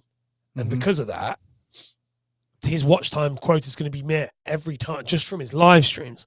And I sit there every single week religiously and watch them, have done for over a year. And that type of thing, and that's the thing I would say, like, that's where I'm like, okay, stops. And sometimes, I don't know if you feel like this, sometimes I feel like I'm not trying to be Nick. What I mean by that is, though, I'm like, I'm looking at his chapter 10 and thinking I can do that in my chapter 2 or my chapter 1. And really, the reason why he's getting 400 concurrent views is not because he live streams every week, but because he has made so much great content that's brought so many people in that they'll stick around for it. So I think I've had to make a decision to go, okay, I think the long form content's important, but I think the live might have to go on the back burner for a couple of months. And I think that's something that's hard, especially if you like going live. Oh yeah. I think that's something that you said to me off air about yourself. You have to make these decisions as a business to say, I know I want to do this, but I've not said I don't want to do it, but I've said it's not right now, because if I do it right now, it might be the wrong time. And I think, that's kind of my take on that. Yeah. Tyson, so you kind of talked about this a little bit in there, but what tech app do you use to switch your live to a podcast? Tyson, you have it already, so I think I know you're using StreamYard. You have recordings. When you're done, you can download that audio recording, and there you go. You have GarageBand or whatever you can edit with if you want to. So, mate, StreamYard is like, I'm not paid to say this, I think StreamYard's the best podcasting platform. It wasn't set up for that. Right. That I was chatting to Christian about it. Like, I just had him he's come on my new podcast, and I was chatting to Christian, the content manager at StreamYard, and I was like, it's the best app for podcasters. And he was like, really? I was like, yeah. I said, I'm not saying it's definitely not the best for live streaming. It's good, but it's not the best. But in my opinion, it's the best for podcasting with all of the stuff in there, especially now that thanks to you that I've seen it, the integration of Stream Decks, and like, you can make a seriously epic show with StreamYard and get and the audio files, they literally are there. So I don't know if Ecamm does this, but you download the audio there. Like, it's just there. It's just on a folder, and you just click it and it comes straight down. You just drag it straight over to your hosting platform. I mean, it's super easy. What's up, Kevin? Good to see you, man. Bearded Mortgage Broker says too many mushroom coffees. I don't know what that's about. Oh, so I drink mushroom coffee. That's what that's about. So I do, buy me a coffee. Ian buys me. Ian is one of my supporters on my live, and he's he only buy me a coffee, but I drink mushroom coffees, which is a brand called Four Sigmatic, and they're just really, really good. They're like healthy coffee thing. I've never heard of it. I didn't realize those were a real thing. Yeah, mushroom coffee. So like, I drink mushroom coffee, and I drink like mushroom, all the Four Sigmatic stuff. I found it on a podcast. I think they sponsored Joe Rogan, and they sponsored Steve, the Model Health show with oh my gosh, Sean Stevenson, and I loved their stuff. On it sponsored them, and so did Four Sigmatic. And I'm a sucker for I'm a marketer's dream. So if you run ads on stuff enough, I will absolutely buy it. And so now I drink Four Sigmatic coffee every day, and Ian's one of my kind of followers, so he knows that. Yeah, I met him in one of your streams. Yeah, I think so. This is probably a perfect question for you, because you've sort of done this yourself a little bit. He said, Christmas Clatter says, started podcasting in 19. My format's completely changed over time. I'm not liking it. I feel like all I'm doing is promoting other people's books, movies, music, and etc. How do I change course? Great question. So first of all, Christmas Clatter, that's the guy you interviewed, yeah? He's been on the show, yeah. Great dude. Yeah. His name's Todd. I absolutely, by the way, I was like, I love your stuff. I thought that was amazing. The fact that it's like Christmas all year round, I was like, I literally was talking to my wife about it. I think it's brilliant. So I can't believe you've asked the question, because that's the thing when I think about your show. I'm like, the guy that you had the guy on the Christmas guy. Yeah. So what's his name? Sorry, did you say Todd? Todd. Yep. Todd, yeah. Just make sure I don't want to call him Christmas Man. So I would say, Todd, like the best thing to do is the thing that to remember with this is it's your show, and that's something that is really hard to kind of sometimes feel like the show gets out of your control. And as obviously it kind of sounds like what you're saying here is that the show has become outside of your control. It's running you. You're not in the driver's seat. You're in the passenger seat, and the show is in the driver's seat. And so the best thing to do is just sit down. If you want to keep the show, then think, okay, where do I want to take it? Why do I want it? What is the goal behind it? If you don't want to keep the show, feel free to just, if you don't want the show, just feel free to get rid of it. Like, I think sometimes we get attached to this idea of keeping something because we've built it since 2019. So again, I'm telling you all the stuff here that people don't know. It's good, but like, as in like myself, about what people don't know about what I'm doing is the content. My podcast that I started, this ranked top 13. So Todd's, top 13, done all this stuff. I said it's finished its season. That's because I don't plan to continue it, because I'm in the exact same place that you are, in that same thing. And that's been a battle. And that's something you have to think about yourself is I've gone, okay, but I've built it. I've ranked it. I get downloads. I get all this stuff. But if it doesn't take you to the thing you're trying to go, the actual destination and the goal, then there's no point in continuing, because it's just a time sink. And that's something that I would say to have a look at it and if you want to change course, think about how you can do that. And the best way I would say for changing course for a lot of people is make your podcast, as we goes right back to this universe thing, make your podcast support what you do as a content creator. That's the biggest thing I see people. Make your podcast become your long form, 30-minute plus. If you've got a YouTube channel or that, make it become that. Be that part of your brand, and that might be interviews, but it also some weeks might be solos.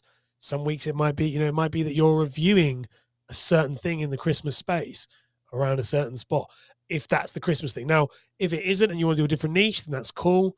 But I do think you'll always end up kind of wearing yourself thin. But that's what my advice. Hopefully, I mean, it's a bit cryptic, but it would be the biggest. My biggest answer would be, if you feel like this and you've been doing it from 2019, the hardest thing is I've built up these listeners and people might like it. But if you're feeling like it's that, I can guarantee you that so are your listeners, because that's what I feel about mine. Mine was I was like, this isn't for anyone, but I've got a core group of people who listen, but those core group of people will move over to somewhere else. So hopefully that answers your question. I mean, I can ask more, but if you have any others, you can ask so we can go deeper into it, but I don't want to. Here's a branding question real quick. Is having a logo important? I mean, I'm just going to give a short yes, absolutely. Yeah, go ahead. Something that people need to be able to recognize you by. Ash, what do you got on that? Yeah, you need a brand anchor, really. Is a logo important? No, a logo is not. It is important, but like, is it the be all and end all? No. Right. You need a brand anchor. I would say your logo is really good, and I know your logo, but like for you, it's a beard. Like I recognize you, so it's like I recognize your beard. So because I recognize your beard and a hat, I always see you with a beard and a hat. So I'm like, always, that's you. So because that is more important than a logo. When we're talking about personal branding, it's brand anchors. And that's this idea of going, like, you look a certain way. So when I see you, you're always with X or you're always doing Y. Now, you said about mine and you said about my background. You said the thing I like about your content is you're always in that background. That's a brand anchor. There's a reason why. And so I'd say that Josh, the thing that you have is pick one thing to be your anchor. And the best way for your anchor is to have a physical, like, something about you. I mean, the background's cool, but don't get me wrong, like, realistically, I wear the same clothes. If you watch my stuff enough, I have like 20 of the same t-shirts, 3 of the same hoodies, 2 of the same shirts.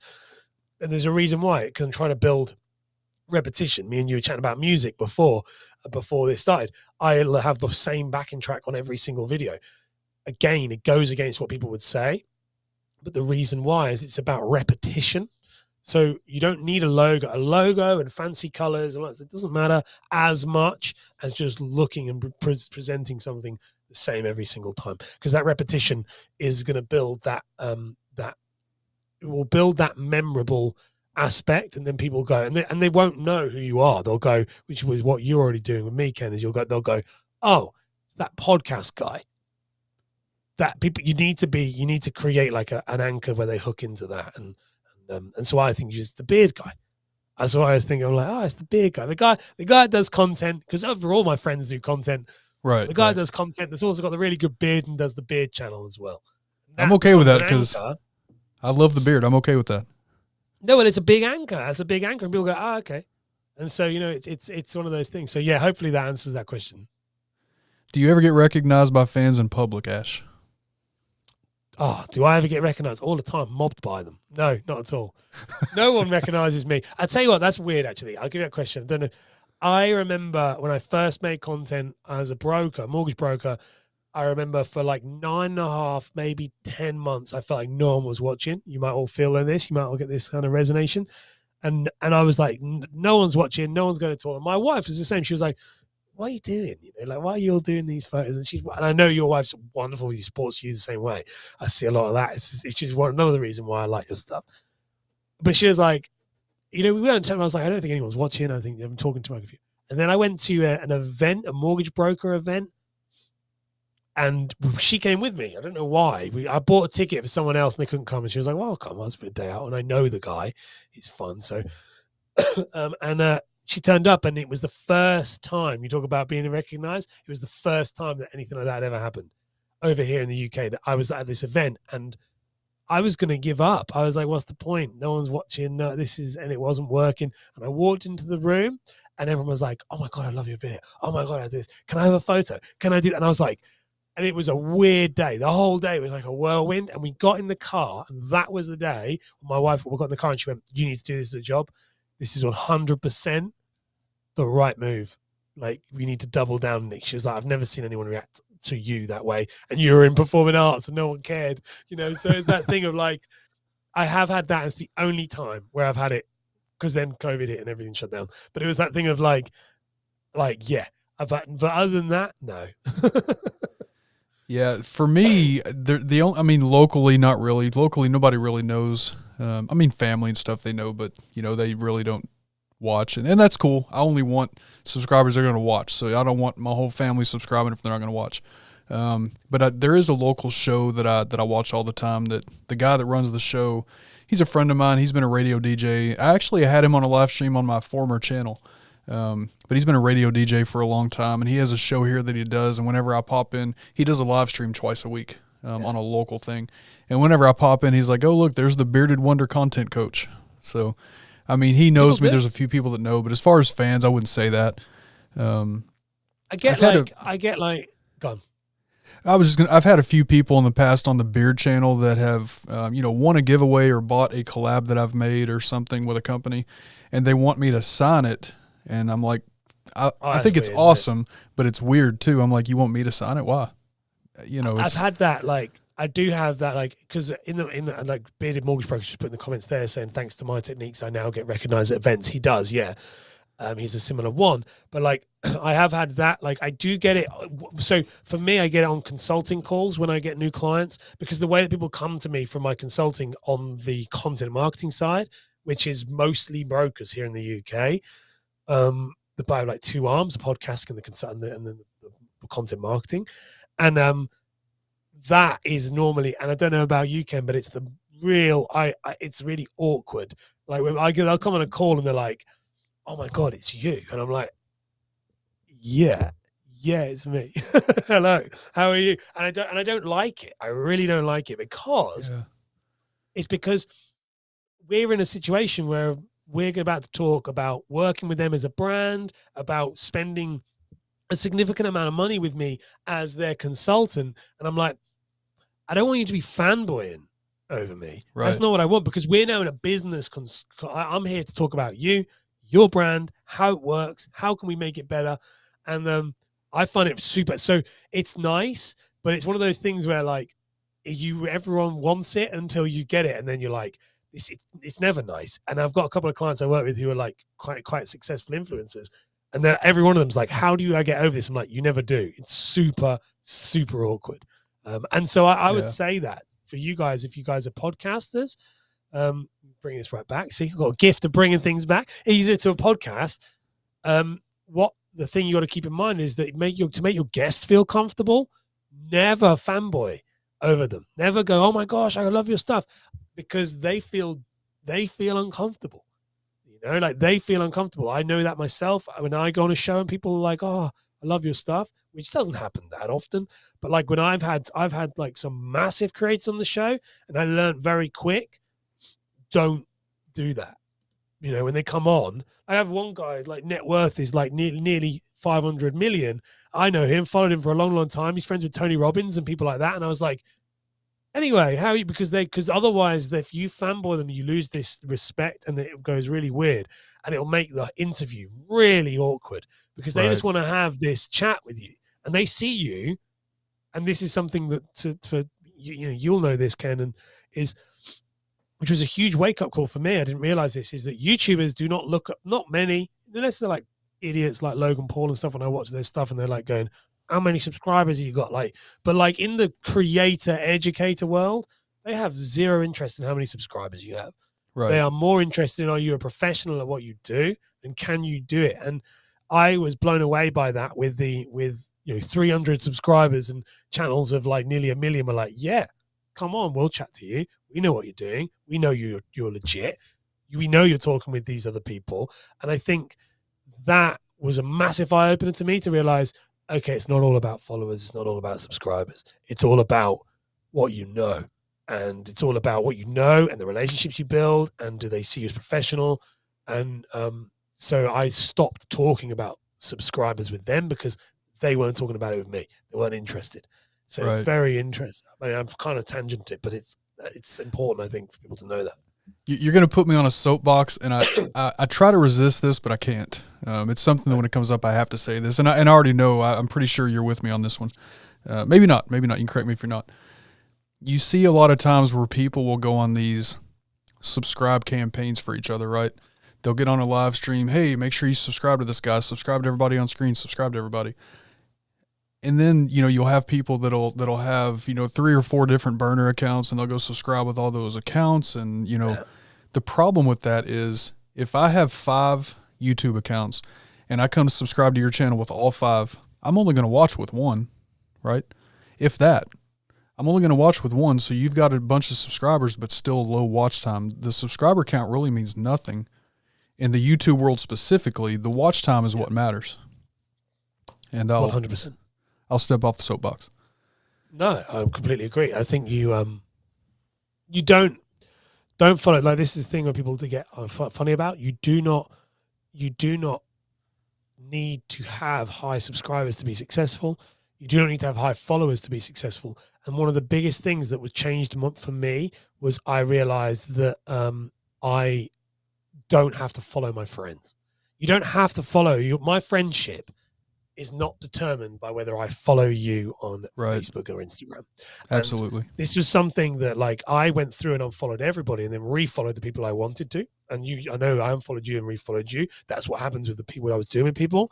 Because I was this thing where you build up this, you need to curate your feed so that your feed should be in. Social media is an amazing thing if you use it correctly. But the problem is, social media has been dropped into I'm going on a different soapbox here, so I do apologize, but it goes in line with what we're talking about. Is social media then drops into then social construct, this idea of like, oh, well, we're friends, so I have to follow you, because if I don't follow you, then I'm not being a good friend.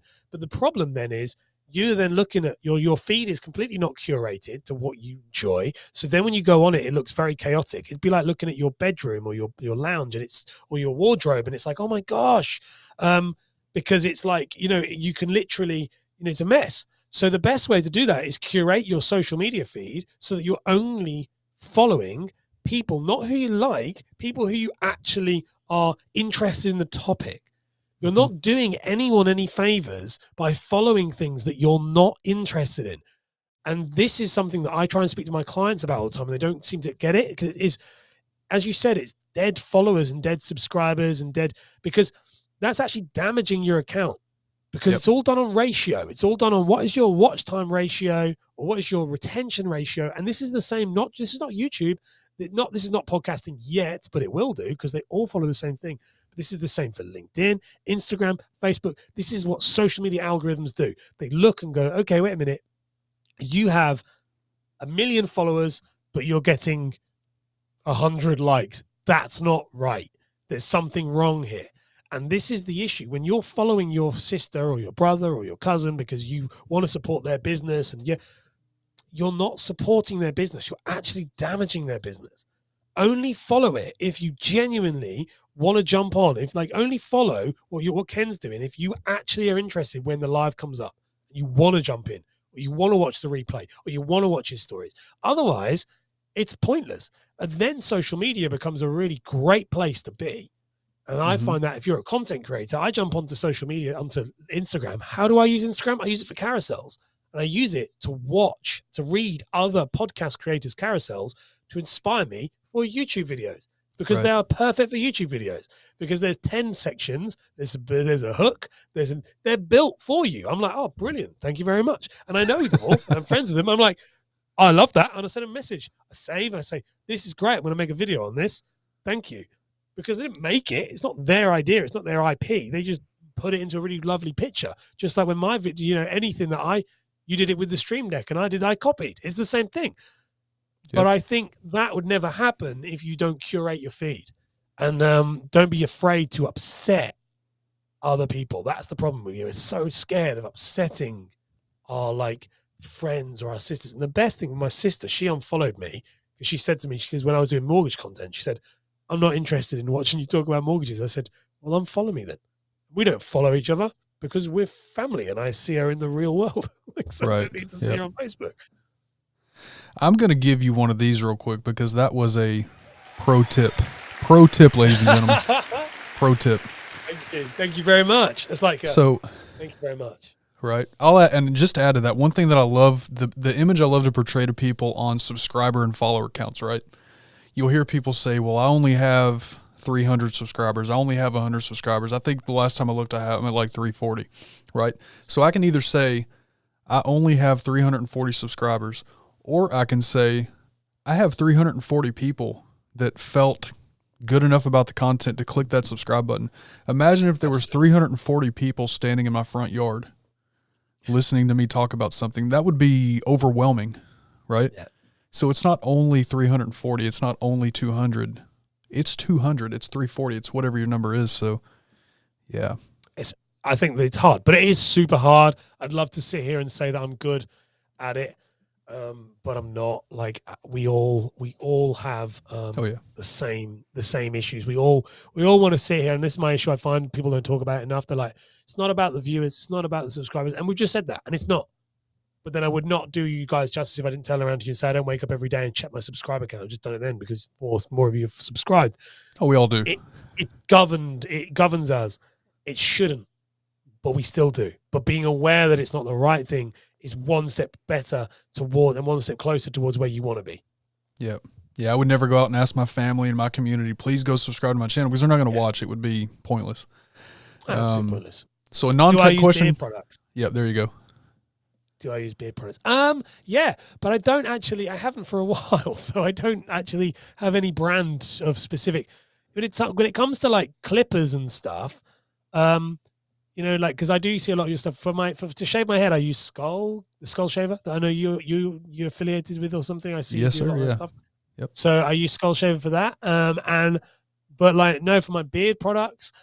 I mean, to be fair, Ken, I'm growing my beard after being after my son is old enough now that he stopped grabbing it. So I will I will be looking at your content and buying products of what your content recommends because I have no idea. It's a whole new. This is about as long as it's ever been. So I have no idea. So you guys, all you beard people in there, can all help me and guide me along my journey.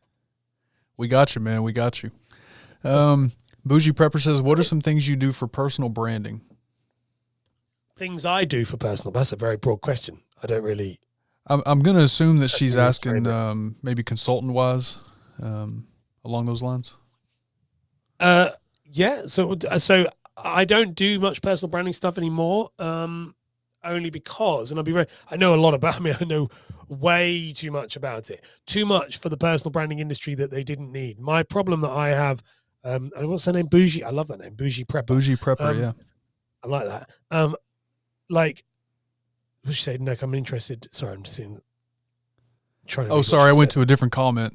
Sorry about Oh, that. okay, cool. Yeah, no.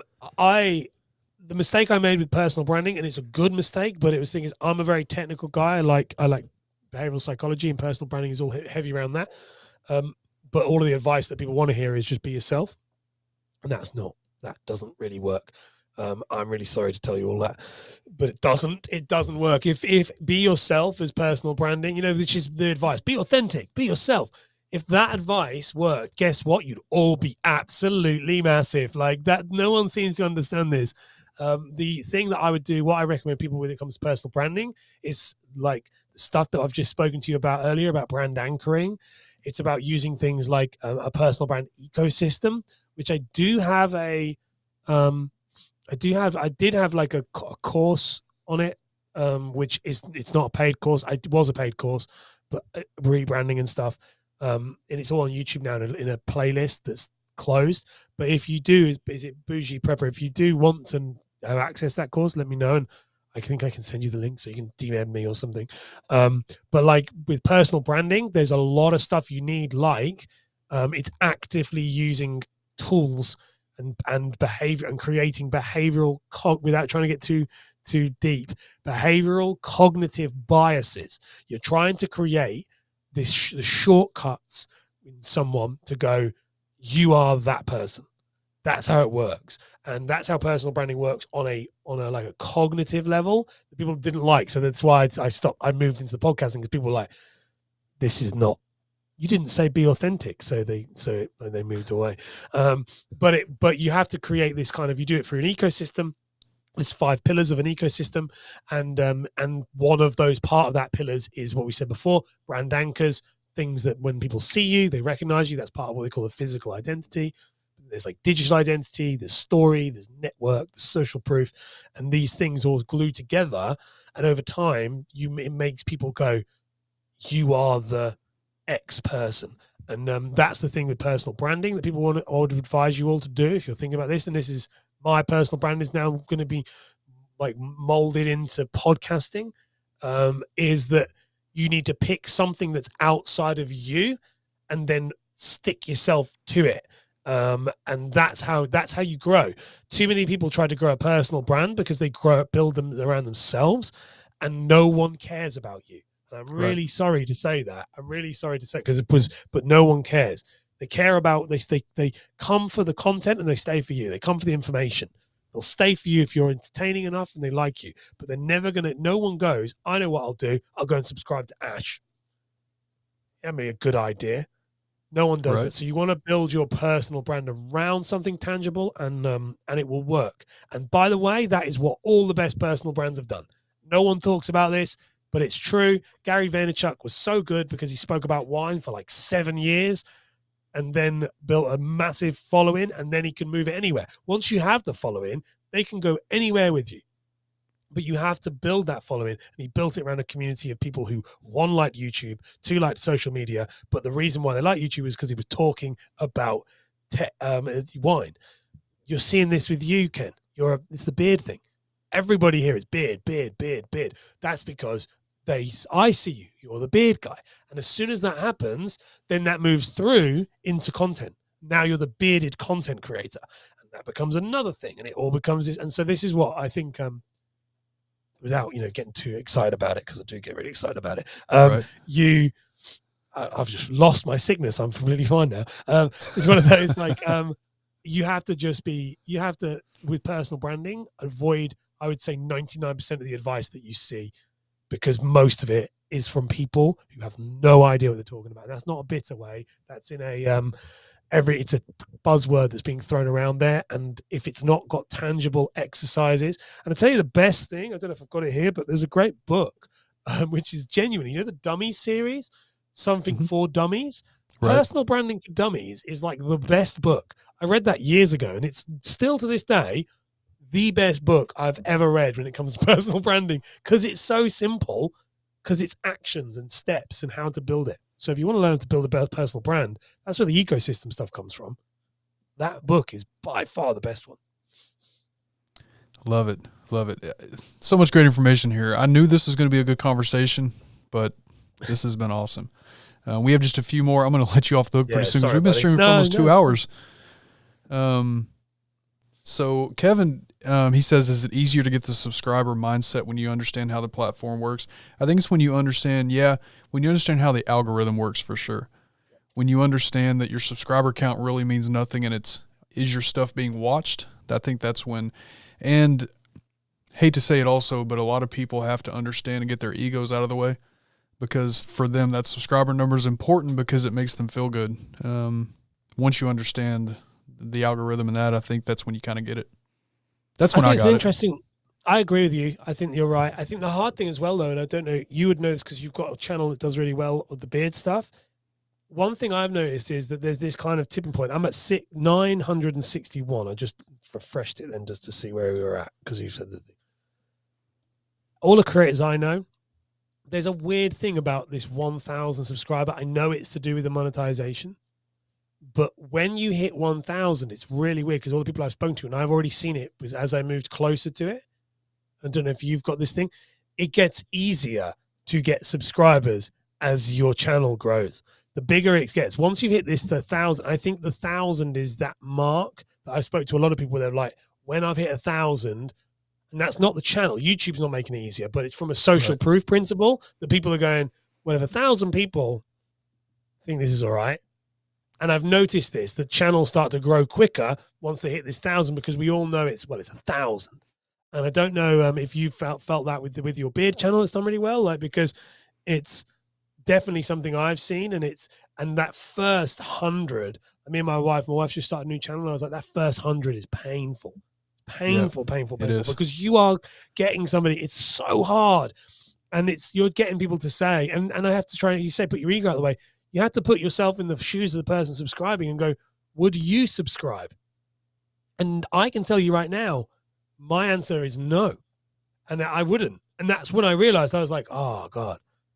And I do support smaller creators, but I only support them if I feel like I'm interested in what they do, because otherwise I'm not supporting them. So it's a really hard one. But then I watched a brilliant podcast episode with Colin and Samir. I love Colin and Samir. And their content's epic, and they were like 20,000 at the time subscribers, which again is a lot, but not for these guys. They're friends who like Mr. Beast and things like that. And they said, and this is something I loved. I was like, oh, which is kind of what I'm doing, and it's what I would recommend, like what you probably are doing as well. Is they said they did this approach that their content had to be so much better than their subscriber count, because if their content was so much better, it would make people go, what's going on here? And it would make them stop and look and go and check and go, why are they so much better than they've only got 20,000 and they're creating videos as if they're doing like 1 million? This doesn't make sense. And then he said that would then it would be like an intrigue hook that would go, what? This is way too good.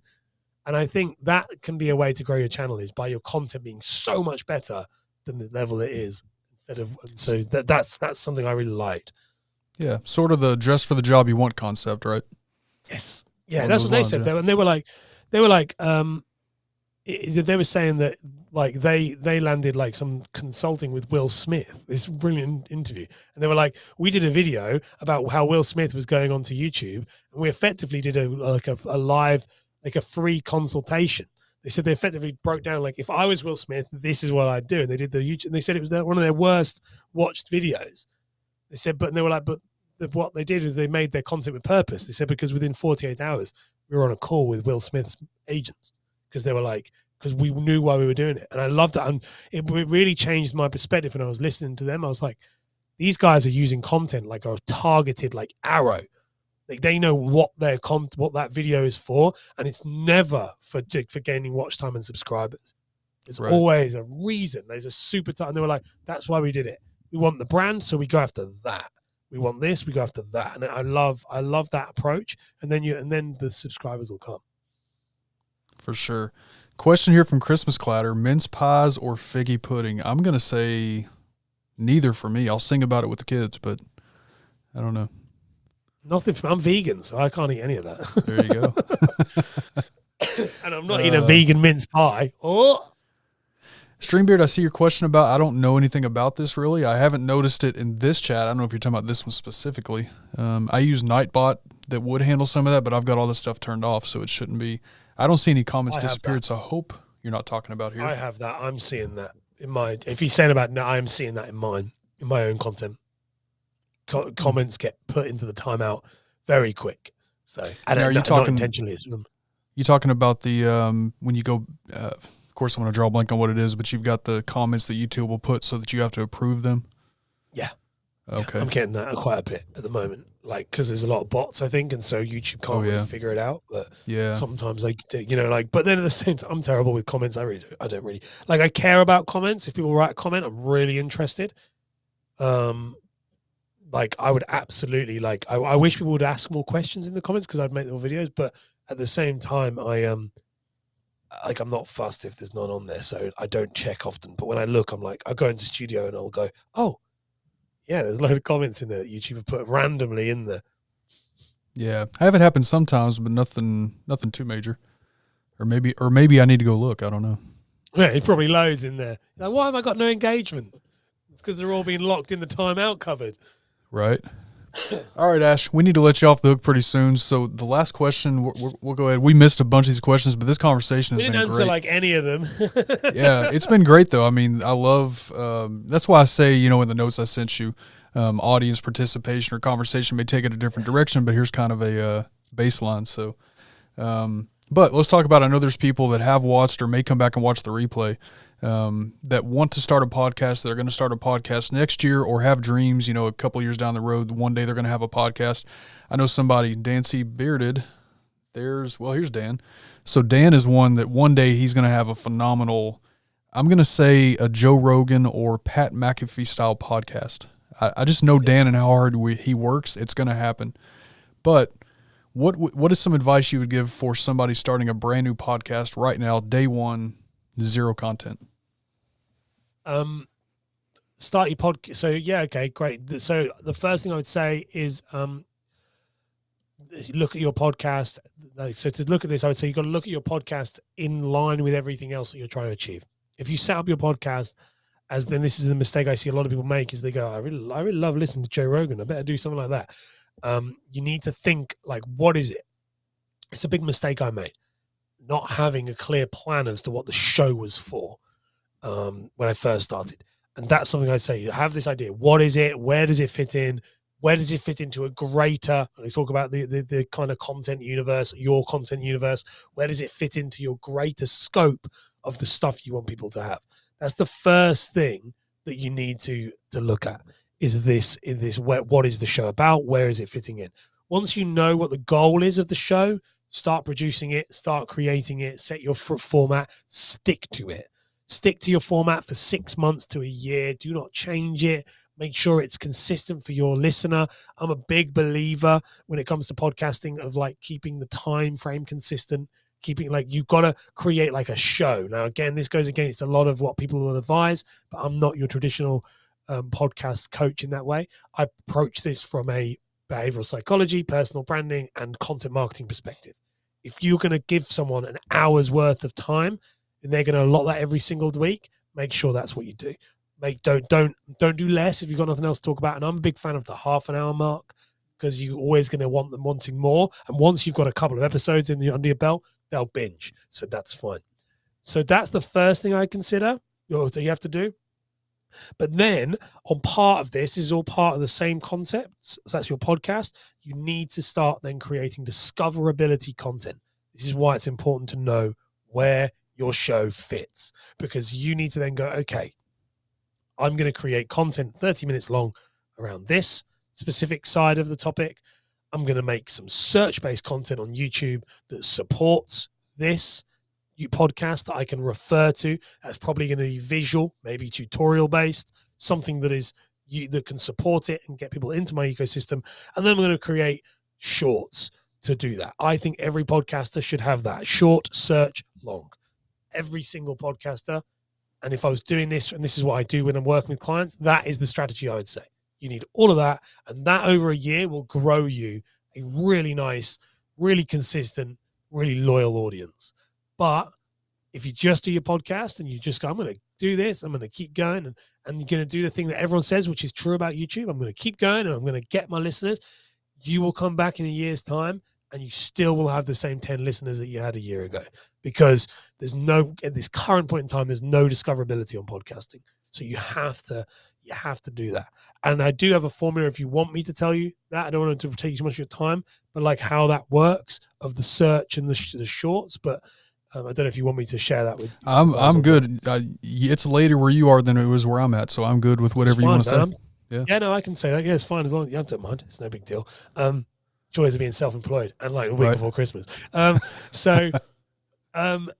would say this stuff is very paint by numbers. It's very simple, So I would say if you're looking at you should have a YouTube channel that houses everything. You should have an audio element to this podcast. Use something like Anchor or Buzzsprout. If you don't want to pay, use Anchor. It's absolutely fine. You can always transfer it to a better one later that has more functionality. And the shorts, your short form content, all of this stuff is really, really important to make sure that it's niche specific. So don't just repurpose your show. That's why I see people repurpose their show into small clips. I've done that before if you're trying to do it, but it's not the best. Your short form content should be tips. If you're trying to, or tips or educational bits or short entertaining, if it's something that's like maybe entertaining, maybe it's a fact, something that is literally the best thing to do is Google it. Top 100 tips for, 100 funny facts about beards. That's 100 shorts straight away. That's your facts. Bang, bang, bang, bang. So that separates that. Then your meat. So that's that kind of tips, facts, funny stuff. But it's very small, and it's stuff that someone's going to catch their attention. They're going to learn something in a very small amount of time, and they're going to go away. Don't have your 5 tips for content creators on a YouTube video, because that stuff, no one watches that anymore. No one cares about it. You think that's 5 individual shorts. Put it in that way. That's the consumer behavior. Then your search content, your 3-minute, 5-minute, 10-minute videos, Ken executed on this epically for me with the Stream Deck. This is stuff that people actually want to learn. Tutorial-based content, search-based tutorial content is where you build that out. So if, for example, with me as a podcast guy, I'll have lots of things where I might talk about podcasting on my podcast, but then I also will have like videos on how to monetize a podcast and videos on how to set up StreamYard and videos on how to, so the supporting material is there, searched, but it's on the channel. So it's tips for shorts, education that is visual and search-based for YouTube content. And then your podcast should be that conversational, breaking down everything with either with a guest or those 5 tips. If you've got the 5 tips every podcaster needs to know, don't do that in a 5-minute YouTube video. Do that in a 30-minute YouTube video where you can talk about it in more depth. If you follow that strategy, you will do really, really, really well, like on all platforms, because those shorts can be used on TikTok. They can be used on Reels. They can be used anywhere you want. So more discoverability. And then your YouTube videos themselves will be bringing in search traffic that over time will funnel over to your podcast. And if you do that, that's like what people pay me a lot of money to know. So that's what I would say is that, like, and that's not the YouTube strategy. That's a podcast strategy. Right. In your kind of digital world. Because then people go, well, that's not what Sean says, or that's not what, and that's because this is very niche specific. This is about how to build a successful podcast. Right. Where you create an ecosystem around it. Yeah, and that's absolutely why I wanted to have you on the show and chat with you, because first of all, you're a great dude to chat with, but secondly, I know that you have that experience and that knowledge in podcasting, and I know several people that want to do podcasting, so hopefully this is going to help some people for sure. Ash, do me a favor before we get out of here, let people know where they can find you. I've got a graphic kind of build here, but just in case I missed something, where can people find you at?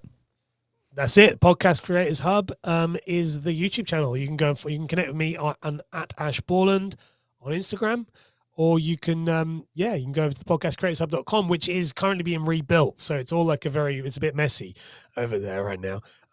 So the website's cool, but if you're watching this on the replay, then it'll be done by then. But if it depends how quickly you're watching it. But the best place to go genuinely is Podcast Creators Hub.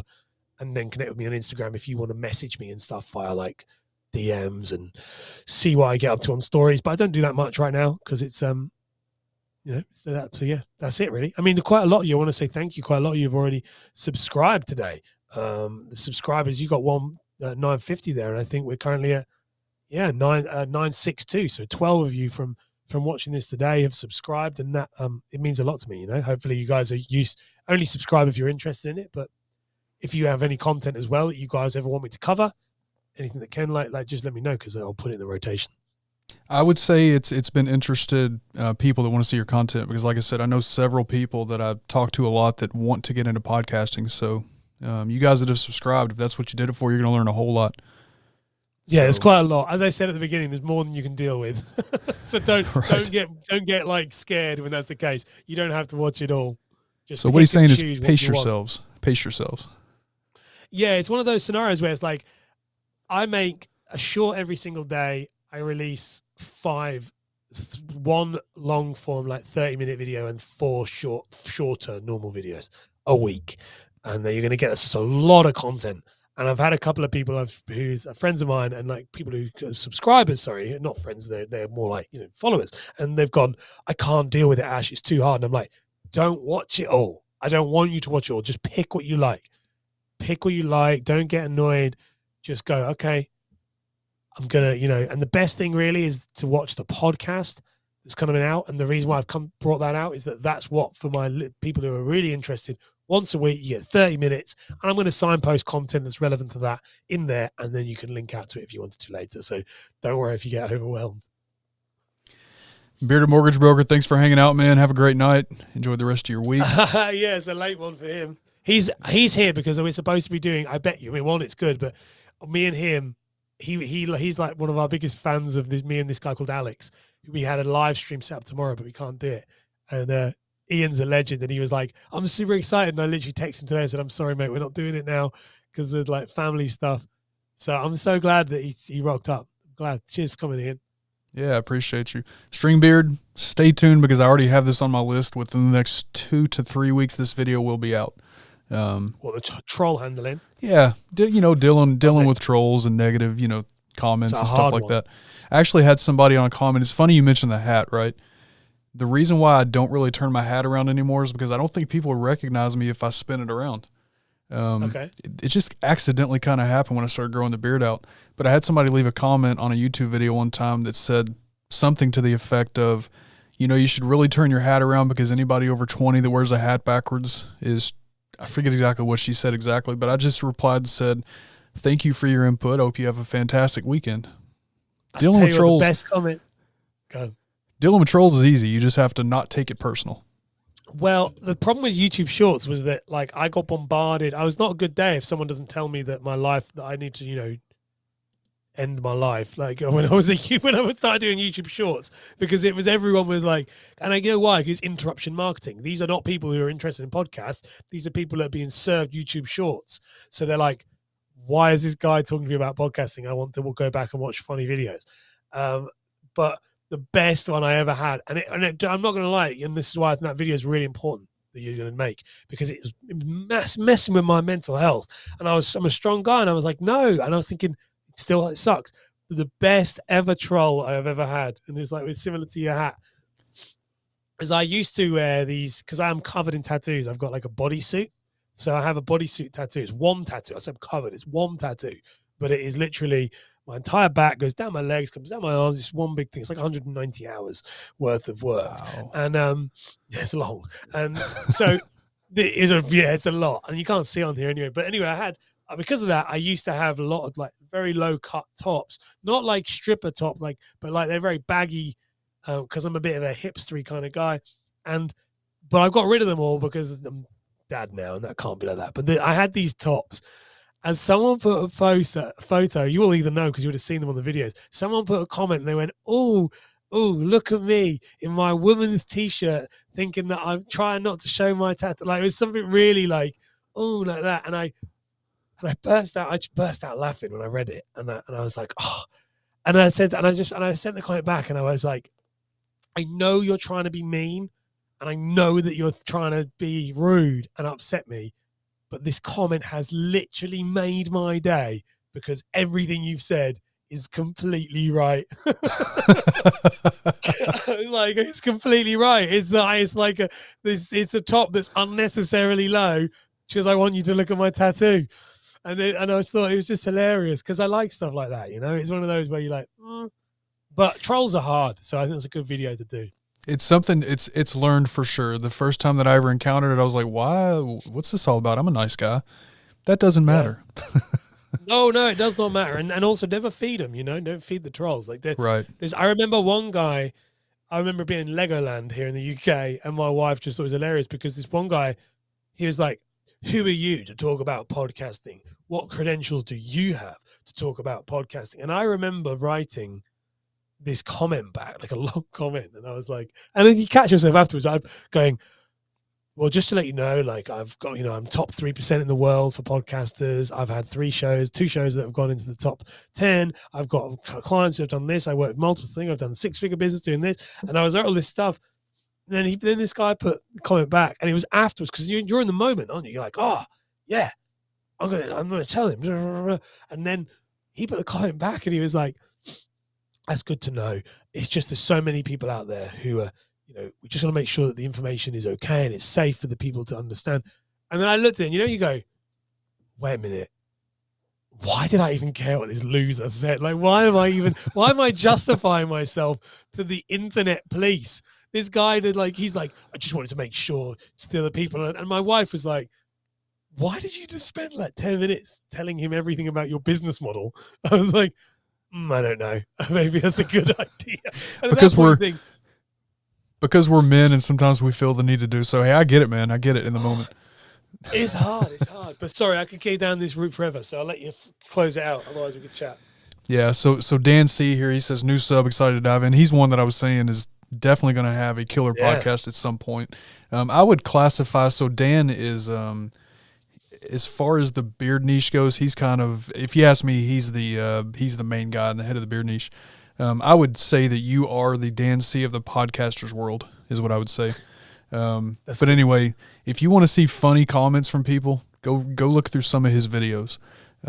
He gets some crazy comments, and he's the master of responding to them also. Hilarious. Check his channel out now. So yeah, he gets it. So good dude. I talk to Dan every day. Good friend of mine. He's I've taught seen me his content before. I've got enough on here now. Yep, there you go. He's taught me a lot about content creation in general. So a lot of the things that I think and view in content creation have been sort of under his mentorship. But great comments that he gets on videos. Dan, you could crush a podcast. Looking at this, if you're thinking of, have you got a podcast already? Have you then? No, he's gonna start one.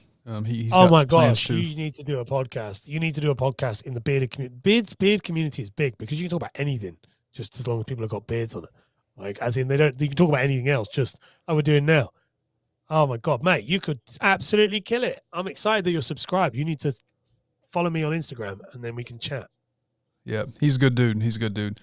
So I appreciate all you guys for being here. For real, this has been a great conversation. So make sure you reach out to Ash through YouTube if you need anything from him. You guys know where to find me at. You're at the channel. So for all the new people that have been here tonight, thank you guys so much for being here, ladies and gentlemen. My website, kenthecontentcoach.com, email ken@kenthecontentcoach.com. All across social media, you'll find links in the description of this live or any other video on YouTube. So if I can do anything for you, there's my email. Instagram is probably the best way to get a hold of me. But any way that you can, I appreciate you guys. Thanks for being here. Ash, any final words? Absolutely nothing, mate. I've said so much that I feel like I would exhaust you all to death if I keep talking. But no, like, it's been an absolute pleasure. And as soon as you need to get your podcast, started. Because as soon as you got your podcast started, I can bring you on my show, my new show, and say, come on, we talk about how you did it, and what it was like, transitioning from live to podcast. I got to get in gear, man. Got to get it in gear. So, absolutely. Ash, thanks for coming and hanging out. It's been a great conversation. I appreciate you, sir. Everybody in the chat, thank you for being here, for hanging out. We'll see you guys Monday night. I don't know exactly what we're doing Monday night yet. It's not going to be an interview. We're going to do a topic kind of night, so we'll do that. Everybody have a great week. For those of you that celebrate Christmas, Merry Christmas. Whatever you celebrate, or if you don't celebrate at all, whatever that happens to be for you, enjoy your time with family. I appreciate you guys. We will see you guys Monday. Ash, we'll talk to you later, bud. Absolutely, man.